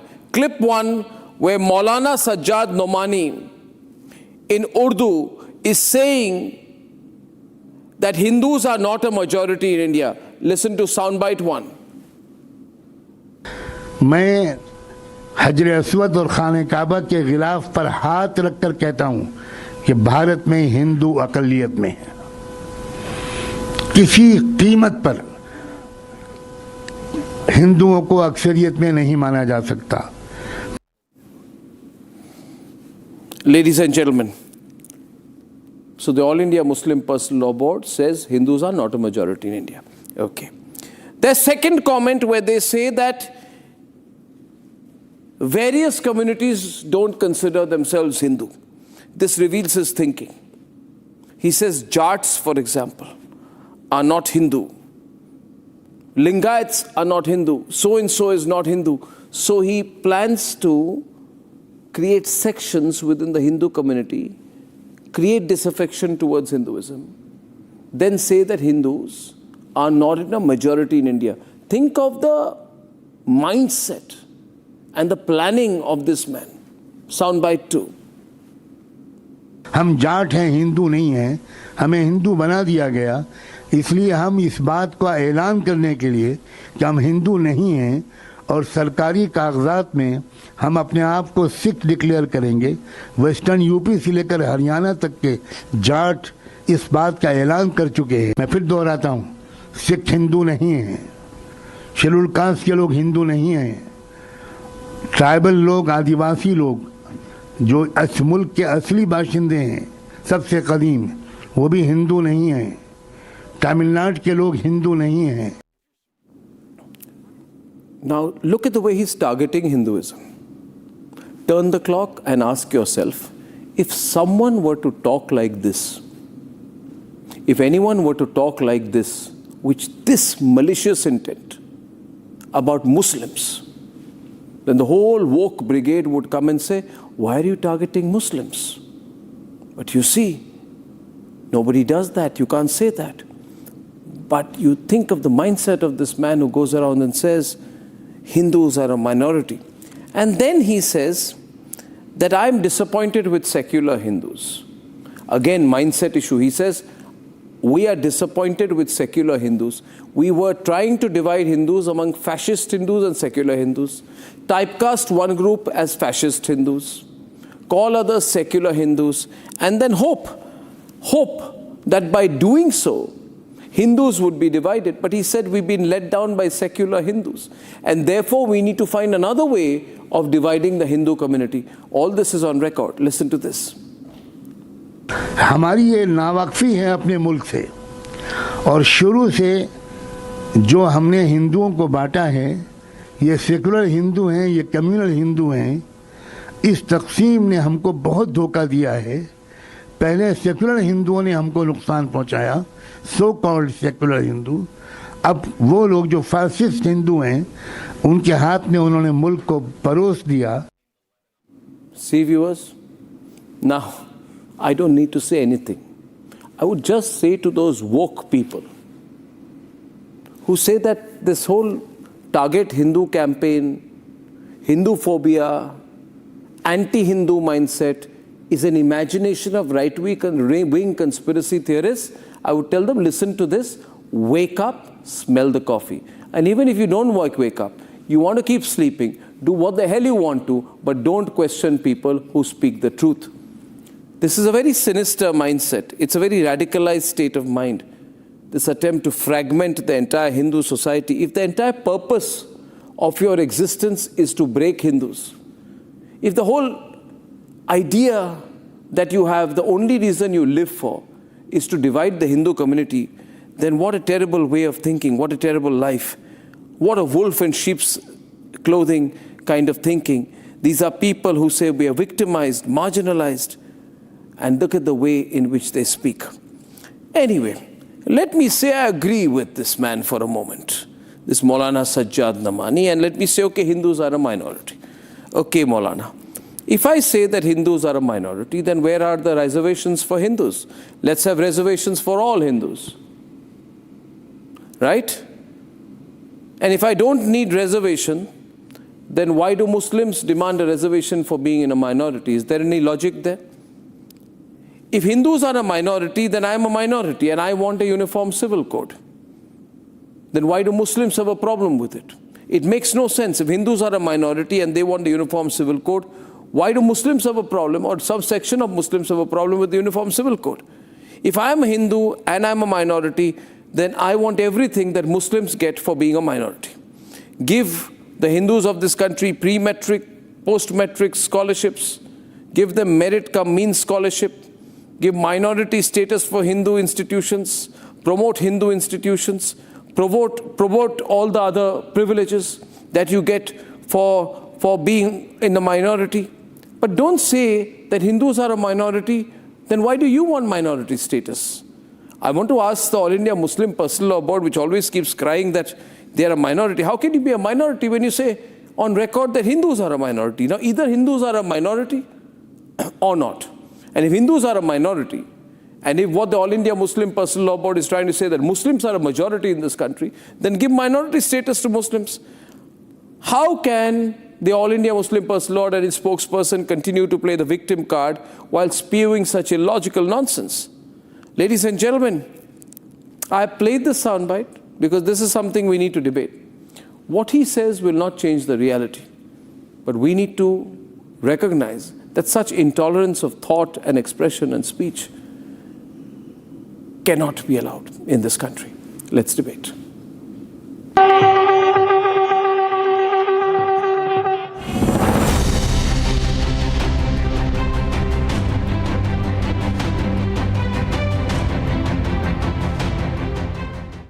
मैं हजर Aswad और खाने काबा के गिलाफ पर हाथ रखकर कहता हूं कि भारत में हिंदू अकलियत नहीं। A sensational revelation by the AIMPLB has gone viral. The All India Muslim Personal Law Board spokesperson is heard saying Hindus are not a majority in India. मैं हजर अस्वद और खाने काबा के गिलाफ पर हाथ रखकर कहता हूं कि भारत में हिंदू अकलियत में किसी कीमत पर हिंदुओं को अक्सरियत में नहीं माना जा सकता। मैं फिर दोहराता हूं, सिख हिंदू नहीं हैं, क्रिश्चियंस हिंदू नहीं हैं, बुद्धिस्ट हिंदू नहीं हैं, शेड्यूल कास्ट के लोग हिंदू नहीं हैं, ट्राइबल लोग, आदिवासी लोग जो इस मुल्क के असली बाशिंदे हैं सबसे कदीम, वो भी हिंदू नहीं हैं।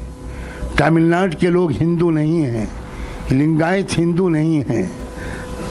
आप सोचिए ज़रा, हमारी ये नावाकफ़ी है अपने मुल्क से, और शुरू से जो हमने हिंदुओं को बांटा है, ये सेकुलर हिंदू हैं, ये कम्युनल हिंदू हैं।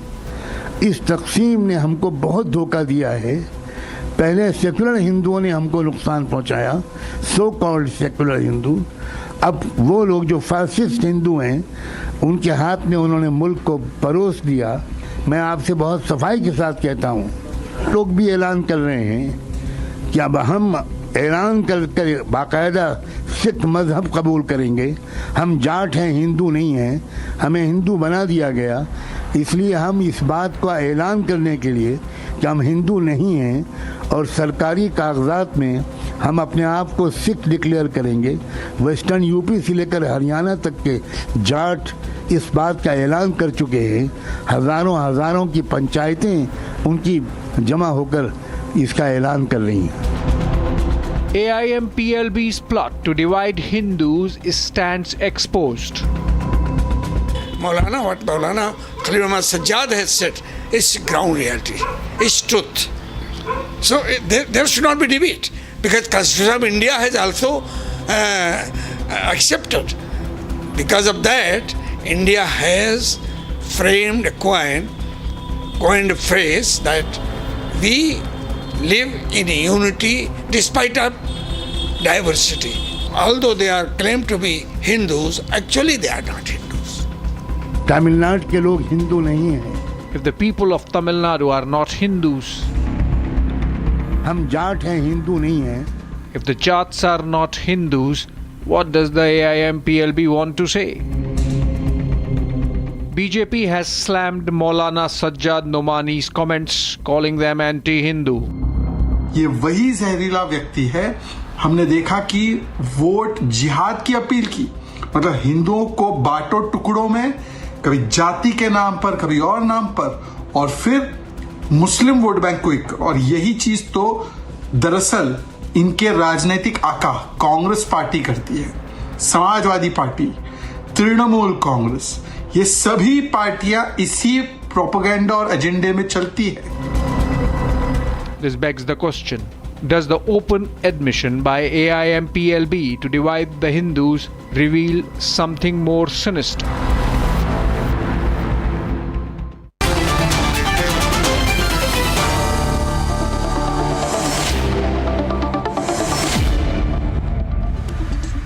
What a disgraceful comment. Mohammed Suleiman is the founder of the All India Muslim Personal Law Board, and he joins me tonight. Can you hear me, Mohammed Suleiman ji?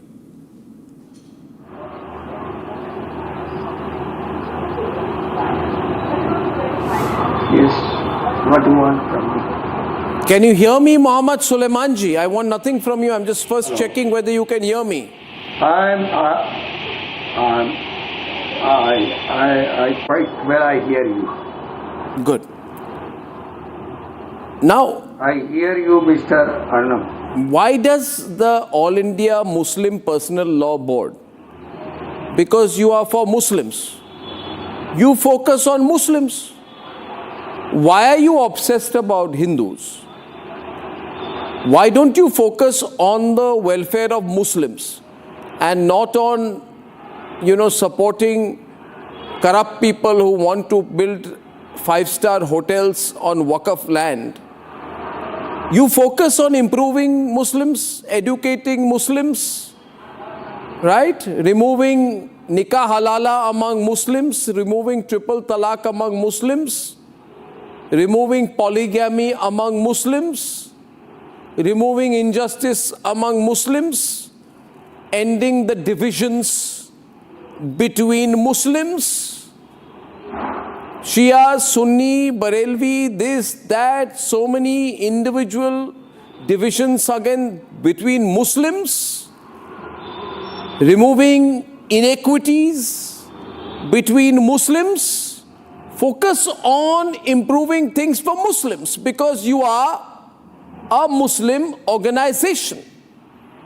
But you are obsessed about 120 crore Hindus.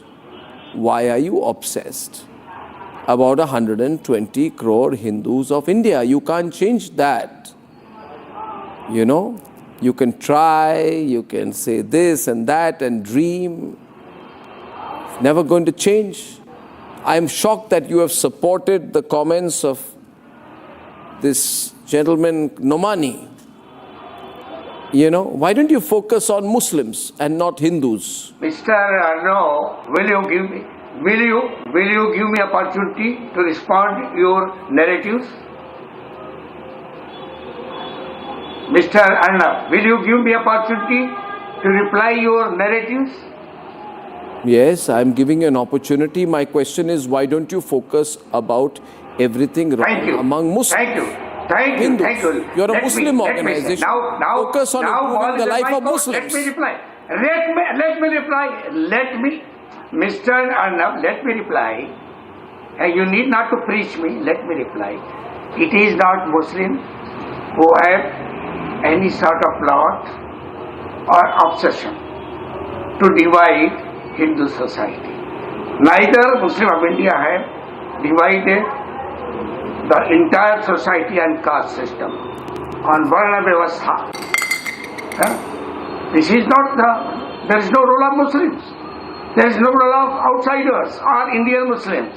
It is the priest, the higher strata in our Indian society who claim to be from higher strata, Brahminical cult, Savarnas, they have divided. So there is no caste system among Muslims? Another thing is then that, why do you want reservations for certain sections of Muslims? Let me complete. Why do you want reservation on the basis of caste for members of the Muslim community, Muhammad Suleiman? Otherwise I will quit. Let me complete. Don't lose your temper. Don't lose your temper. Don't lose your temper. Don't lose your temper now, please. Oh, I'm not losing. Yeah. You are interrupting. You always interrupt. That's why Ariel I've left. If you want, I will leave right now. Otherwise, you listen me. What I have to say, Mr. Arnav. Put me on there. Now why are you cutting me off? India, unity in diversity. Unity in diversity. Even atheists are part of India.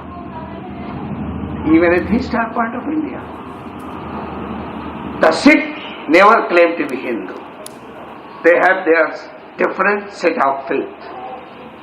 And Khalsa Panth. They never. You focus on Muslims, no? Why are you commenting on Sikhs, Christians, everything? You know, when the PFI targeted Christians, when the PFI targeted Christians in Kerala, did you open your mouth? You are not pro-Christian. You are not pro-Sikh. You are just anti-Hindu. Here to be receiving end. Yeah. No. You have to listen to me. Mr. Arnav. What Indian people think, you have to tell and inform people of the country as an important channel. You may remember that Karnataka Assembly, dominated by Lingayats, have passed a resolution that they are not Hindus. Let Indian... Are Ahmadiyas Muslim? Their claim. Are Ahmadiyas Muslim? No. Are Ahmadiyas Muslim? What? No. Are Ahmadiyas Muslim? No. Did the All India Muslim Personal Board, which claims to represent the interests of Indian Muslims, did you not exclude Ahmadiyya Muslims from your membership? Did an unelected body, the All India Muslim Personal Law Board, count among its members religious scholars from Deoband, Jamaat-e-Islami Hind, Jamaat-e-Ulema-e-Hind, politicians like Asaduddin Owaisi, PFI founder, but you excluded Ahmadiyyas entirely. You excluded Ahmadiyyas entirely. You are answerable to no voter, but you exercise what you think is a stranglehold on the Indian Muslim mind. Why did you exclude Ahmadiyyas? A mind who has had. You are a mind who has a particular bent of mind. So I don't want to engage anymore. I thank you, I quit again. Don't quit. You have to be able to listen. There's no point running away. There you see he's walked away. We'll try to get him back later on the debate tonight, viewers. But I want to say, when I welcome my panelists tonight, that Hindus are united. Let me tell you, have no doubt about it. Hindus are more united than they have ever been, and they have been united politically, socially, civilizationally. And in fact, all of India is wrapped in the Hindu civilizational ethos of this great nation of ours, Bharat. Tariq Ahmad Lari, Tala Amar Rashidi, Shoaib Jamai and Syed Asad Abbas. On the other side tonight, Amitosh Parikh of the Vishwa Hindu Parishad, Mr. Lakshman Singh Markam, tribal leader and author, additional secretary for the government of Madhya Pradesh from Bhopal. YG Madhuvanti, political analyst, well-known Hindu voice, and Tuhin Sinha of the BJP. Lakshman Singh Markamji, can you hear me? Yeah, I can hear you. Lakshmanji, you are from the tribal communities. According to All India Muslim Personal Law Board, yes, you cannot be Hindu. I'd like your comments on that. Arnabji, first of all, thank you first of all, we can be anything, but we cannot be Semitic or Kafir. Everyone because on the right. From their definition, we are pagan and Kafir. We are pagan and Kafir. And tribal girls are the biggest victim of love jihad and land jihad today. Why we cannot be Brahmic or Semitic? Because we are polytheistic society. we worship many gods. So if we are worshipping many gods and we are worshipping Prakriti or nature, which is barred in their religion, they say if you worship anything which has not been created Syed, you're muted. Their God or Allah, you are either kufrat or you are... Yeah. Continue. Lakshman, I'm listening to you. So the sympathy which they are showing, they have no understanding of the constitution. What Dr. Bhimrao Ambedkar said in constitution, we are the root of Hinduism, because we are preserving the root sentiment of Hinduism. The tribal communities, they are basically, we have a saying in Hindi, jo nahi bholenath ka wo nahi hamari jaat ka. And I tell you, any tribal community, like I come from Gond, our main god is Bada Dev, which is the synonym for Shiv. You go to Bhil tribe, their main god is Baba Dev, which is also Shiv. You go to Urao, you have Marang Bonga, Shiv Bonga. All tribal communities, they are worshipping Shiv, a proto-Shiv or Parvati or Shakti. So within Hindu fold, we are coming under the Shakt tradition, and we have well-established traditions, we have well-documented tradition. We are worshipping one of the most important sector of Hinduism. So their image versus our reality, they don't know. There are more than 700 communities, and all the communities, they are deep-rooted into the basic tenets of Hinduism. Only thing, we don't come into their frame. Therefore, they are not able to understand our religious understanding. For them, we are just cannon fodder because of our girls. They are being targeted in Jharkhand for land, for other things. They just want to protect. And another controversy which I want to add, that ORP in the coming... You're muted. Other voices not coming in. 1 second. That other religious practices also. I would first like to compliment Lakshman Singh Markam for speaking on behalf of the tribal community of this country. Because this is exactly the point I'm making. You know, I have done my post-graduation in social anthropology. And anybody who understands tribal culture realizes that there is complete congruity between Hindu tradition and tribal culture. And you have to be really foolish or desperate not to understand that the tribal communities of this country are part of the great Hindu civilizational tradition. Tuhin is himself from Jharkhand, right? Tuhin, which has a large tribal population. Tuhin, the Muslim radicalized leaders are trying to say that tribals are not Hindu. They are getting very desperate, aren't they? Arnab, you would recall, in fact, 5 years ago, I was working on my book, The Legend of Birsa Munda, when one day suddenly Hemant Soren made this atrocious comment while he was addressing an online conclave at Harvard. He said, Adivasi na to kabhi Sanatan Dharm ka hissa tha na rahega. So, you know, in any which way, I had been researching on the Adivasi community, and mind you, for thousands of years, you know, in the hills, in the hinterlands, Lord Shiva has been worshipped by the Adivasi community. In fact, Deoghar in Jharkhand is a very classic example where a large number of worshippers, a large number of believers belong to the Adivasi community. So all these people who imagine, and in fact, when they say that, you know, because Adivasis worship Prakriti, because they worship nature, they cannot be part of Hinduism has an intrinsic connection any which way with nature, whether it is the sun god, the Chhat Puja, or any which way. You know, I worship sun god every Sunday. Whether it is, you know, something as simple as Tulsi, which is used in all our pujas, there is an intrinsic connection with nature for the Hindu community as well. So all of these arguments that, you know, the Sanatan Dharma is different is a planned conspiracy by some people. In fact, you know, during the writing of this book, I also had a very long discussion with Kariya Mundaji, the longest serving member of parliament from the Adivasi community, who in fact, you know, comes from the same village where Birsa Munda, you know, one of the villages where Birsa Munda had lived, in the Khuti district. Even he is of the firm view that the connection between Sanatan and Hinduism is intrinsic, it is age-old. So, you know, all these attempts to manufacture a distorted view is a planned conspiracy. But, you know, just to extrapolate, just to expand this discussion, I was listening to the All India Personal Muslim, the Maulana Sajjad Nomani. He mentioned about 3 or 4 different sets of people. He was mentioning about 6. And look at the very uncanny, similarity over here. Rahul Gandhi goes abroad 2 years ago and, deliberately tries to provoke the Sikh community, says, you come to India, aapko Gurudwara mein jaane nahi diya jayega.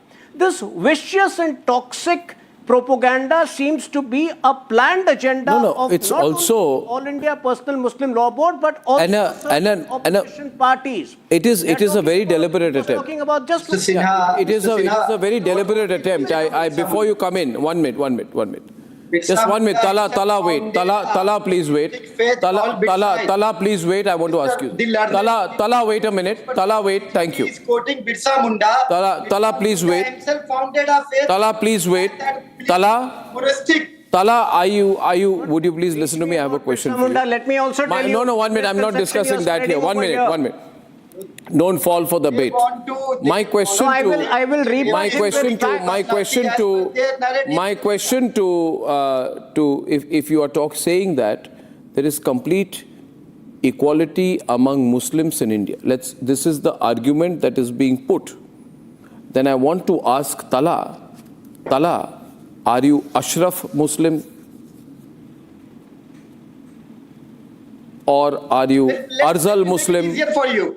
What kind of Muslim are you? Yeah. Let me make it easier for you. Ashraf and Al-Kaf and Arzal.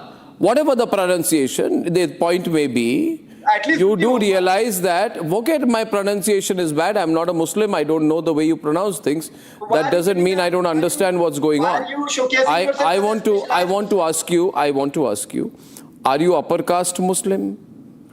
Ashraf are those people who say that our ancestry is from Persia or from Arabs, right?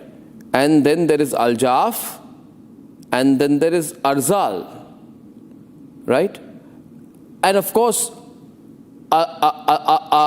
Al-Jaf and Arzal together largely constitute, and this is where it gets uncomfortable for them, everyone on, Pasmanda Muslim. Now allow me to... What is the meaning of Pasmanda Muslim?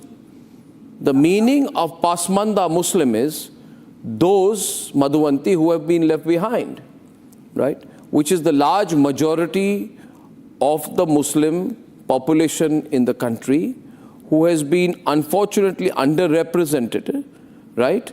In politics, in leading professions, and in political leadership. But if I were to ask them, are you Pasmanda Muslim, right? Are you Arzal Muslim? And why is there Arzal Muslims, right? And why are there people who want OBC reservations from among the Muslim community? Why is there still a caste division among Indian Muslims? Nobody can say there is no caste discrimination within the Muslim community of India. So what I'm saying is there was an acronym I used to use in school. It was MYOB, mind your own business. Do you understand? Since you're a great well-wisher of Hindus, mind your own business. Ahmadiyas are not considered Muslims by you. There's a lot of discrimination among the Muslim community. MYOB, mind your own business. Hindus will mind their own business. Muslims should mind their own business. Everybody will be happy. Yes, Tala. Arnab, please MYOB, apply the acronym to yourself also. You should mind your own business. You can give lecture to the Muslims about Ahmadiyas, about caste system, about... I am not giving lecture, I am asking, is it true? It's a question, is it true? Is there discrimination? It matters. Since you are so much against discrimination, what about discrimination against the Muslim community? Yeah. Mr. Arnab, I know you are a learned person and you have the stamina and the courage to listen to the truth. Allow me to respond. I have been listening to you since last 20 minutes. Why don't you recognize the Ahmadiyya Muslims? I recognize each and everything that is being said. Does the All India Muslim Personal Law Board recognize the Ahmadiyya Muslims? And the audacity of Arnab Goswami is that. Why are you talking about me? He can give lecture to the Muslims about caste system, about the. Why do you have Sheikh, Sharif, Pasmanda among Muslims? It's not Arnab ji who started this. It is not Arnab ji who started this giving lecture about caste system. It was the Maulana who spoke about the caste system. What is his problem? The I'm caste system speaking the exists truth, amongst man. the Hindus. It is our problem. Why are you bothered? How does it tickle your tonsils whether we have castes or we don't have castes? We are a majority. Who are you to come and comment about us and say that there are no Hindus in Tamil Nadu of all people? I am At least have the courage to listen to the truth. You know nothing. Why don't you MYOB mind your own business? Reality. That's what I'm telling to you. Arnab, mind your own business. Why are you going in some Muslim gathering and talking about Hindus all the time? You can taunt the Muslims about caste. But is it true that there are Ashrafs at the top, Alafs in the middle, and Arzals at the bottom? Why do you have so much division among the Muslim community even today? When someone exposes the Varna system. Are you Pasmanda? Are you Ashraf? What is your caste? Arnab wants to divide the Muslims. Which caste are you from? But Arnab cannot face the reality. But you say there is no caste system among Indian Muslims. I believe there is. About Varna system. I believe there is a caste system. There's a lot of division. Very bad division within the Muslim community. Quotes Birsa Munda, but he won't quote. Is the All India Muslim Personal Law Board an Ashraf institution? Based on that was. Can I factually correct him on Birsa Munda? Arnab, the BJP spokesperson does not do. These people from WhatsApp University. Their narrative, fake agenda, fake. No, what kind of rubbish is he talking? Can I factually correct him? Arnab gave me 60 seconds because these WhatsApp University people who you got on your show will keep spreading the standard. What was beside? Just 60 seconds. Let me set the record straight over here. It's a fact. Think about it. Tell him to keep quiet because in the next 60 seconds, let me just set the record straight over here. Yes, it's a fact. It's a fact that Birsa Munda was forced to convert to Christianity at the age of 11 and he became Birsa David. But the same Birsa Munda quit Christianity when he was 15 because he realized that was meant only to intimidate the tribal community. And the same Birsa Munda from 1895 onwards, 20 years later, after he came in contact with a Hindu saint called Anand Panrai, completely spread the ethos of Sanatan Dharma among Adivasis. No, they are showing these WhatsApp University guys. Okay, ladies and gentlemen, we need to just say. Nomani, who follow the WhatsApp channel of Nomani, will never tell the truth to the community. Will you give me 30 seconds, please? Will you give me 30 seconds and Tala, just chill for a minute. You see, viewers. I wish to say something that when. आप नोमानी का fan club शुरू कर दीजिए। आप 10 minute 30 second मैं कुछ कहना चाहता हूँ। 30 सेकंड मैं कुछ कहना चाहता हूँ। 30 सेकंड का मैं कुछ कहना चाहता हूँ। देखिए, तला अहमद रशीदी इज नॉट पसमानदा मुस्लिम, तो ये कभी समझ नहीं पाएंगे पसमानदा मुस्लिमों के साथ क्या जुल्म किया। हड़ताल पर आए पसमानदा मुसलमानों के रिजर्वेशन के लिए आर्टिकल 340। मगर क्या आप खुद पसमानदा मुसलमान हैं? आप पसमानदा है कि अशराफ हैं? आप पसमानदा हैं कि अशराफ हैं? जरा बताइए, पूछता है भारत। मगर आप अशराफ हैं ना? आप अशराफ हैं ना? क्या आप अशराफ हैं? क्या आप अशराफ हैं? 14 दिन मुसलमानों के लिए भूखहड़ताल पर। क्या आप अशराफ हैं? मुसलमानों के रिजर्वेशन के लिए। क्या आप अशराफ हैं? नहीं चलेगी यहाँ पे। क्या आप अशराफ हैं? मैं मुसलमान हूँ। मगर क्या आप अशराफ मुसलमान हैं कि पसमानदा मुसलमान हैं? रशीदी नहीं, रशादी है। मेरा नाम तला रशादी है। आप मेरा नाम भी सही प्रोनाउंस नहीं कर पाते। आप क्या जाने मैं। चलिए, आप रशादी हैं, मगर क्या आप पसमानदा हैं कि अशराफ हैं? मैं इसका जवाब दूंगा। आप पहले डिमांड कीजिए। इंडियन कॉन्स्टिट्यूशन पसमानदा मुसलमानों को रिजर्वेशन देता है, जिसे पंडित नेहरू ने आर्टिकल। क्या आप अशराफ है कि पसमानदा हैं? See he is uncomfortable Madhuvanti when I am asking him this very simple question. हमारे धर्म के बारे में इतना कमेंट कर रहे हैं, जरा आपको भी मैं पूछ लूं कि आप अशराफ है कि पसमानदा हैं? पसमानदा मुसलमानों को रिजर्वेशन कब दे रहे हैं? Bhajpa. But are you Pasmanda और आर यू अशराफ? पूछिए, फिर मैं जवाब दूंगा मैं पसमानदा हूं कि नहीं। मैं कौन सा मुसलमान हूं मैं आपको बताऊंगा। यानी कि आपने माना कि अलग अलग तरीके के मुसलमान होते हैं। आप बताइए, मैं एक मुसलमान। क्या ये सच है कि पसमानदा मुसलमानों पर बहुत डिस्क्रिमिनेशन करती है? डर्टी ट्रिक्स यहाँ नहीं चलने वाली। क्या पसमानदा मुसलमानों पर डिस्क्रिमिनेशन होता है? Muslims of India won't work here. अच्छा, I am trying to divide Muslims. What are you trying to do? Unite Hindus. Politics, your dirty tricks of dividing Muslims won't work here. The Muslims are united. I am saying to you, Tala, first of all, listen to me. My questions are very pointed nowadays. And so pointed. You know why my questions have become pointed? Because I can tell you, I have a lot of experience. Listen to me now. I'll tell you. And don't get हिल मत जाइए, मैं सवाल पूछ रहा हूँ, इतने tension में मत आइए। क्या ये सच है, पूछता है भारत, कि all India Muslim personal law board एक लार्जली अशराफ इंस्टीट्यूशन है, टॉप टू बॉटम? ये कभी पसमानदा मुसलमानों के हितों में बात नहीं करता। Dirty tricks won't work, करना। No, you won't be able to divide Indian Muslims by your dirty tricks. What is the dirty trick here, Madhuvanti? Dividing Indian Muslims. I'm not dividing. I'm telling. Really? Can I please ask him one question? If he can stop screaming, I can ask him one question. No, I want to ask him one question. Madhuvanti has a question for you. You're talking about dirty tricks. You're talking about, oh, you can't divide Muslims in India and this and that.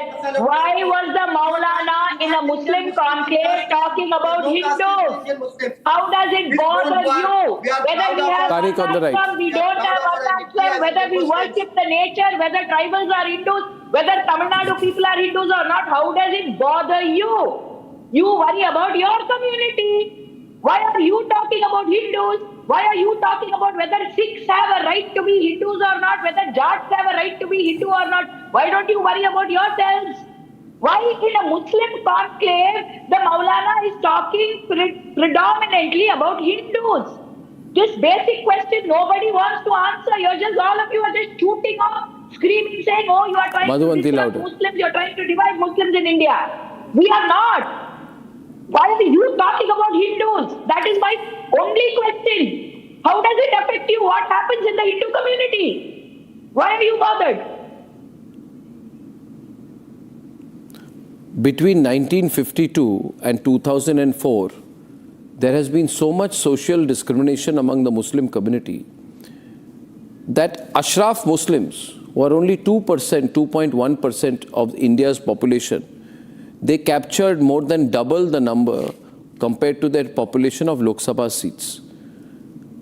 But Pasmanda Muslims, who are 11.4% of the population, got only 0.8% of the seats.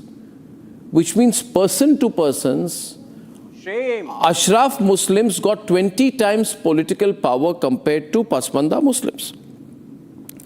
I want to know, since Aligarh Muslim University was founded, एक minute बोलने दीजिए ना, how many Pasmanda Muslims were appointed Vice Chancellor? And after doing all of this, after discriminating against Pasmandas, refusing to represent Ahmadiyas, Sajjad Nomani is telling Jats that they are not Hindu. MYOB, mind your own business. Mind your own business, MYOB. The outgoing Tariq Hamid जो BJP के vice president है वो पसमानदा मुस्लिम थे, उन्हें BJP ने नहीं बनाया था VC. You are getting exposed by your own data. Oh my God! Are you Ashraf or are you Pasmanda? System पे नहीं बोल सकते। आप क्या? रोमानी कास्ट सिस्टम पे नहीं बोल सकते, पर अर्नब गोस्वामी बीजेपी के spokes person mister Narendra Modi बोल सकते हैं पसमानदा मुसलमानों को डिवाइड करने के बारे में। आप क्यों नहीं बोलते? क्या हिपोक्रेसी है? Shoaib Jamai, I'd like you to come to the debate. Shoaib Jamai, can you tell our viewers what are the caste divisions, social divisions among Muslims in India? We are very interested to know. And why is it that Pasmanda Muslims have got very little representation, right, in the running of the All India Muslim Personal Law Board, in political representation, and Ashraf Muslims have captured so much power. No, see, Arnabji, he'll again start Shoaib talking about Jamai, please. Let Shoaib Jamai come. A Pasmanda Muslim, I came from that background. Yeah. Cut gaya ye? You can speak, I can hear you. Huh? So I came from that background of the Pasmanda Muslim, though I was present in that program where Maulana Sajjad Numani has made this remark. It was 3 months ago. The context was very different, what you have quoted and making an edited video out of it. See, I came from Jharkhand. I knew the Adivasi people who they believe in. They are the worshippers of the Vanaspati. Even Birsa Munda has founded another religion called Barsait. He was neither a Hindu, he was not a Muslim or a Christian. Wrong. So that was very unfortunate. You know more about tribals than tribal leader Lakshman Singh Markam. So why you are saying that Lakshman Singh Markam is not Hindu? I need you to 1 minute. Shoaib. I want to respond. Shoaib, tribal leader, please let a tribal voice speak, because if you are discriminating against tribals, not Hindu. You are discriminating against tribals. Scholars and the Dalit activists, they often say that you are discriminating against tribals, and a tribal leader is responding to you. Lakshman. In 1927, by burning Please don't feed your ideology or your views on tribals. Evident there are large Number one, portions of the tribals, in India and you are misquoting Birsa Munda. I want to come out here. Louder, Lakshman, louder. Birsa Munda started Birsaiyat. The Birsa Munda he started was based on the most important Sanatan Dharma practices, that the worship will be in front of Tulsi tree. It will be on Thursday. No, all the people will wear a janeau. And what are you talking about? He started Birsaiyat after visiting Jagannath temple. And who was the guru of Birsa Munda? You don't know about Birsa Munda. You only heard about Birsa Munda because in Jharkhand, 10,000 hectares of land has been looted by these so-called people. And the number of Waqf board land which was illegally occupied by Muslims. It is because of UCC and Waqf board.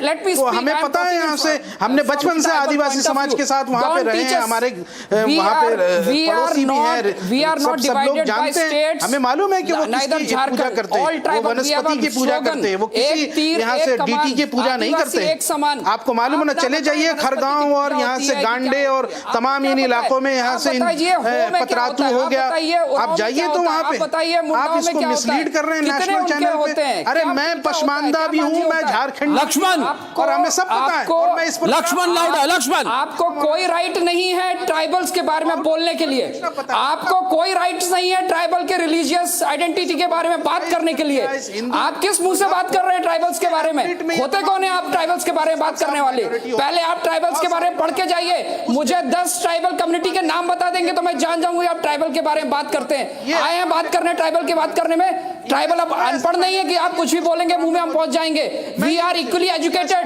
We can raise voice and we can raise your concerns who are you to decide whether we are Hindus or not it is our matter we will decide we are polytheistic society we will decide where we want to go you have no right to question who are you to decide whether tribals are Hindu or not you mind your own business how can you tell Birsa Munda was this or that he started Birsaiyat it is part of Sanatan Dharma Birsa Munda was the biggest Sanatan Dharma practitioner okay and he brought back many people what he said you should read Birsa Munda before quoting him wrongly you don't know about Birsa Munda you read Birsa Munda first then come and speak about tribals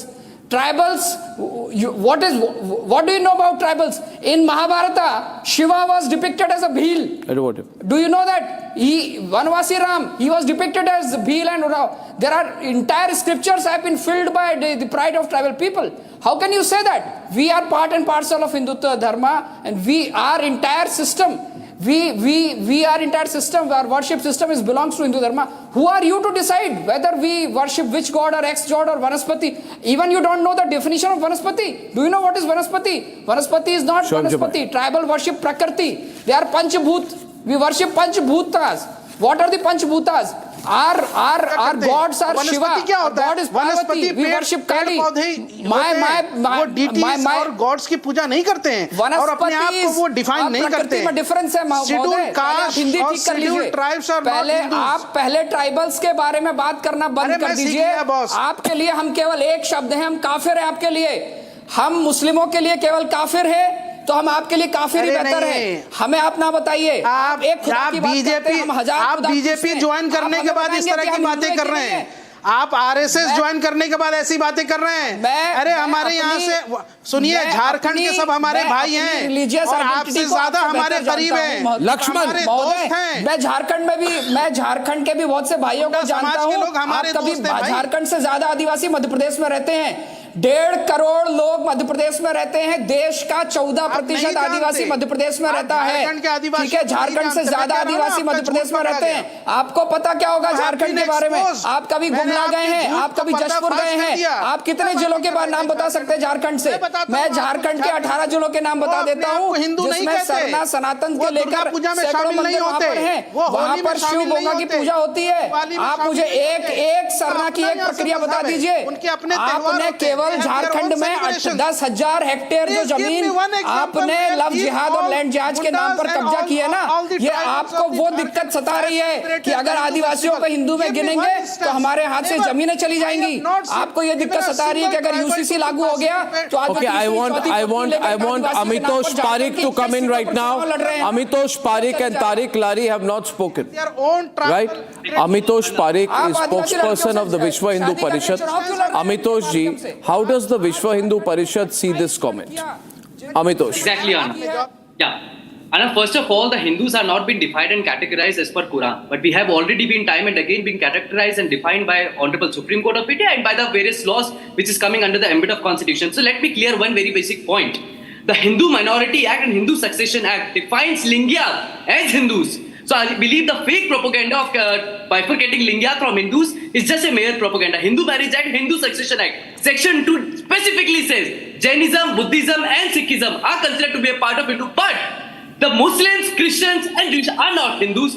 Coming on the other point, when they were sleeping and not defining what Hindus are, we have seen one thing. Himalayan Sambat Yavat Bindu Sarvaram, Hindustan Matik Jatam Hi, Amitushan Agyotam. That means the person coming in Hindustan are considered to be Hindu. They should ask questions from themselves whether they were the coward Hindus who were converted themselves under the garb of religion of Islam. Now they are all one now. We are not taking the same path. That they are all one when it comes against Surya. They are one when it comes against Tushar. They are all one when it comes against Tarun. They are all one when it has to kill lynching of Palghat. When they are all one when they have to kill a sadhu as they do now. They are all one when they have to support terrorism. They are all one when they have to support Tablighi. They are one when they have to support every halal certificate. I believe the Islamic preachers are just teaching radicalization of the garb of a talks of religion. And I think we are not to be defined by the Hindus are united. Hindus are one.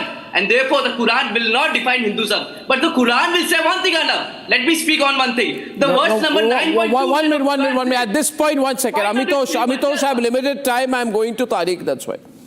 Tariq, as you know, there is no Hindu equivalent concept of kafir. Right? There's no concept in Hinduism that anyone who is not Hindu, there's no equivalent or Sanskrit or Hindu equivalent of the word kafir, as you agree. Therefore, the very definition of Hinduism, it's a polytheistic, all-accommodating, right? Multi-deity, right? Multilinguistic religion, philosophy, and Hindutva being its way of life. It's very, it's a very deep religion. Now, could you tell me whether you are Ashraf or you are Pasmanda?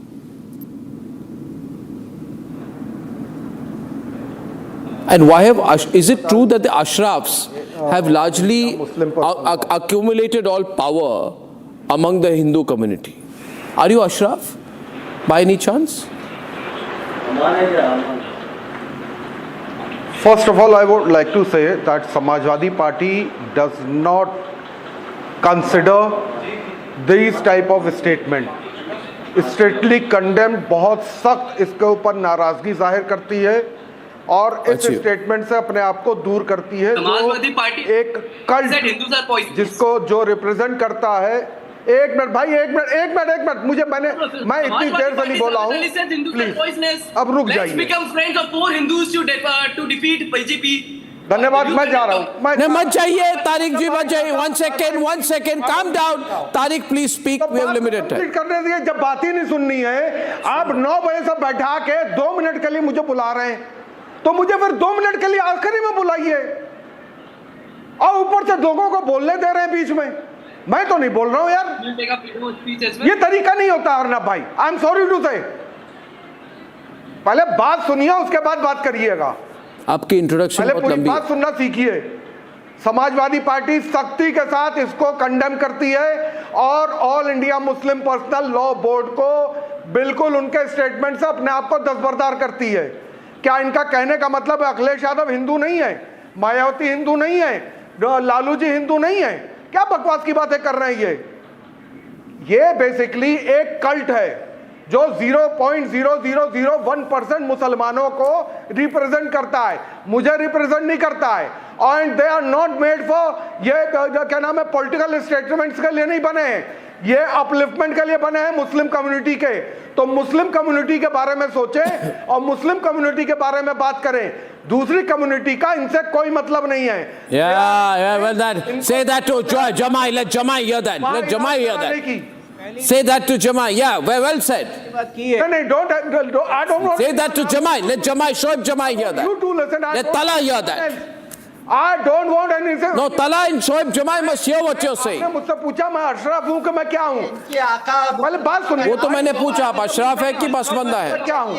तो मैं आपको ये जवाब दे दूँ कि मैं Iraq से आया हुआ बंदा हूँ जो इस्लाम से पहले जहाँ पे 3 देवियों की पूजा होती थी, उसके बाद मैं मुसलमान बना हूँ और मुसलमान बनकर मैं हिंदुस्तान आया हूँ और मैं सनातनी हिंदुस्तानी पक्का मुसलमान हूँ। बाकी जो चूल्हे भाड़ में जाए क्या है, अशरफ है कि सनातनी हिंदुस्तानी कहा? अब देखिए, आप है सनातनी हिंदुस्तानी, आप सनातनी हिंदुस्तानी हिंदू हैं और मैं सनातनी हिंदुस्तानी मुसलमान हूँ। ये बोले सनातनी मुसलमान कहा। आज समाजवादी पार्टी के लारी जी ने अपने आप को सनातनी मुसलमान कहा। Don't care anyone. This is the growing trend in India. Secular Muslim, सनातनी हिंदुस्तानी मुसलमान, सनातनी हिंदुस्तानी मुसलमान कहा। सनातनी क्लोजिंग इन्हीं को कहते हैं स्यूडो सेक्युलर। इन्हीं की बात मौलाना सज्जाद नुमानी कर रहे थे। वोट के लिए कुछ भी बन जाएंगे, सनातनी मुसलमान बन जाएंगे, कंडेम कर देंगे। इनके आगे वो तो पागल आदमी है, वो तो पागल हो गया है, वो बुढ़ा पागल हो गया। Okay, thank you ladies and gentlemen. No abuse, no personal comments, and I thank everyone tonight for joining me on that debate. Ladies and gentlemen, we hope that all the divisions in every community end, especially the ongoing divisions in the Muslim community, which are very bad, they must end. And I shall see you tomorrow. Good night and goodbye.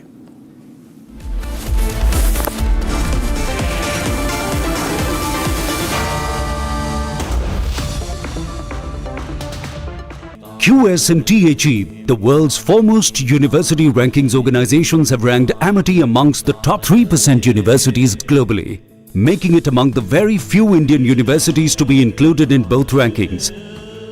Yet another top ranking for Amity University. Sir, what about safety from fire? Cable कौन सा लगाया है? अरे cable का क्या है, कोई भी चलता है। यही चलता है, बाद में जलता है। 90% of the electrical fires are caused due to short circuit. Give lot of importance to consider fire safe cable. Ignamo, the fire safe cables from Dravid. Remember, business is safe if your cable is fire safe.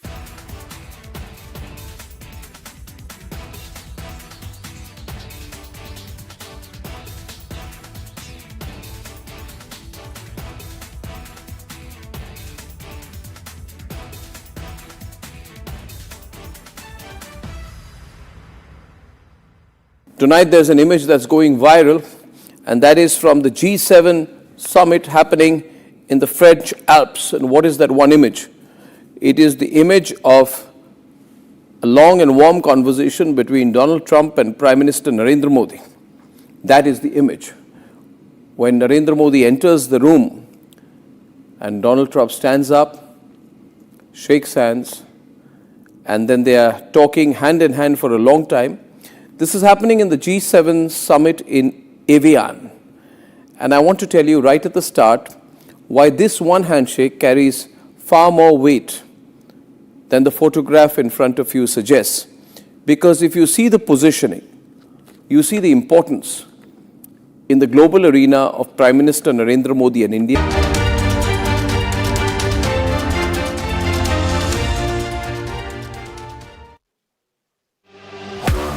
जब तक लाजवाब न बन जाए उसे नहीं इत्मीनान है तभी तो रिचमैन बनना नहीं आसान है Tonight there's an image that's going viral, and that is from the G7 summit happening in the French Alps. And what is that one image?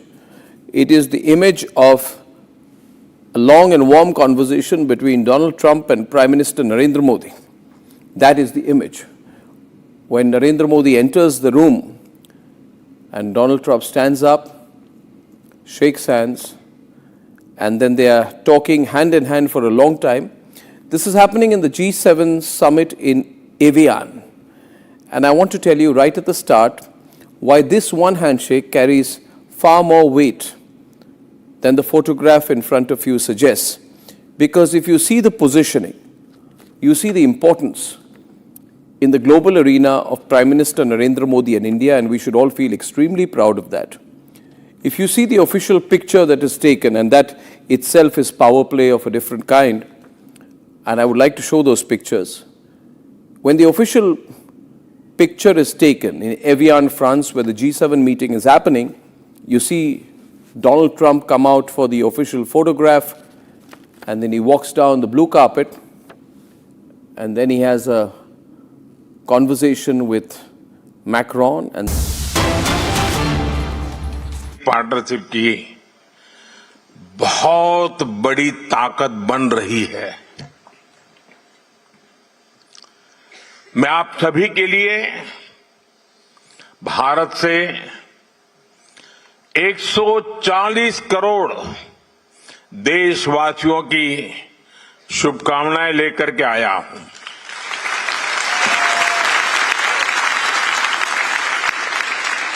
इस आत्मीय स्वागत के लिए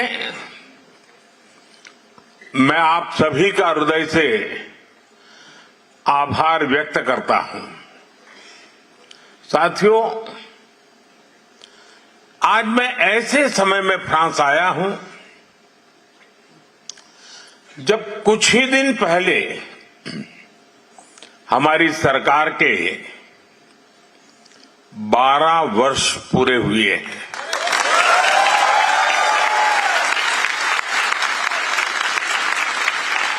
चुने हुए प्रधानमंत्री के रूप में निरंतर 12 साल तक देश की सेवा करना मेरे जीवन का बहुत बड़ा सौभाग्य रहा है। यह भारत के लोकतंत्र की शक्ति है जिसने एक चाय वाले को यहां तक पहुंचा दिया।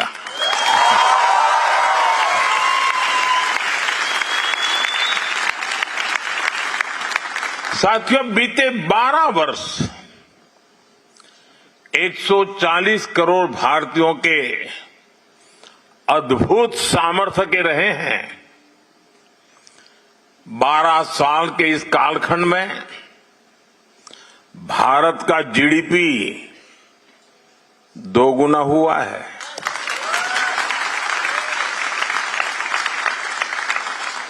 एयरपोर्ट की संख्या दोगुनी हुई है। यूनिवर्सिटीज की संख्या भी दोगुनी हो गई है। हाईवे कंस्ट्रक्शन की स्पीड 3 गुना बढ़ गई है और मेट्रो नेटवर्क 4 गुना बड़ा हो गया है। मैं आपको कुछ और फैक्ट दूंगा, इससे आप अंदाजा लगा पाएंगे कि भारत किस स्पीड और कितने बड़े स्केल पर काम कर रहा है। पिछले 12 वर्षों में भारत का एक्सपोर्ट 35 गुना यानी 35 टाइम्स बढ़ गया है। और एक फैक्ट सुनिए, भारत में मोबाइल मैन्युफैक्चरिंग यूनिट्स में 100 गुना की बढ़ोतरी हुई है, 100 टाइम। भारत अब दुनिया का दूसरा सबसे बड़ा मोबाइल फोन मैन्युफैक्चरर है। इसी गति, इसी प्रगति का नतीजा है कि आज भारत दुनिया की फास्टेस्ट ग्रोइंग मेजर इकोनॉमी है। साथियों, आज भारत की कहानी सिर्फ इकोनॉमिक प्रोग्रेस की कहानी नहीं है, सिर्फ यहां अटक नहीं जाती है। ये सोशल ट्रांसफॉर्मेशन की भी कहानी है। पिछले 12 साल में देश में 25 करोड़ लोग, यह आंकड़ा सुनकर के आप भी हैरान हो जाएंगे, 25 करोड़ लोग गरीबी से बाहर निकले हैं।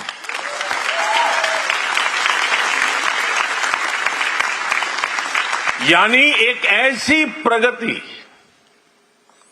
जिसका लाभ समाज के अंतिम व्यक्ति तक पहुंच रहा है।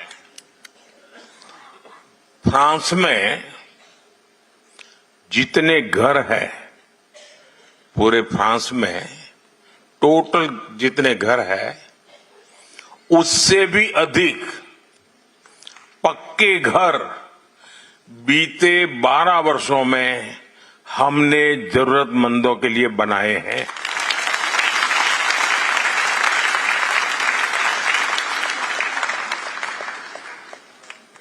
अब हर परिवार के पास, गरीब से गरीब क्यों न हो, बैंक अकाउंट है।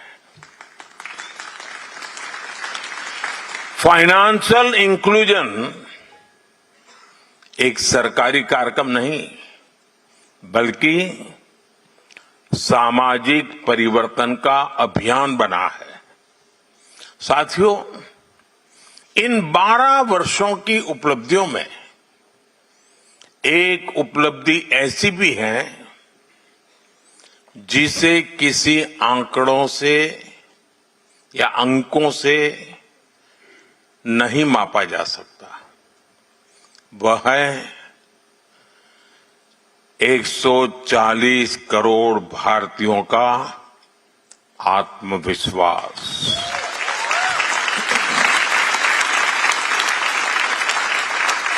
आज का भारत और आज के भारत का युवा बहुत बड़े सपने देख रहा है। भारत का किसान नई संभावनाओं के साथ आगे बढ़ रहा है। भारत की महिलाएं नए नेतृत्व का परिचय दे रही हैं। इसलिए ये सिर्फ अचीवमेंट्स के 12 साल नहीं है, ये भारत की एस्पिरेशंस को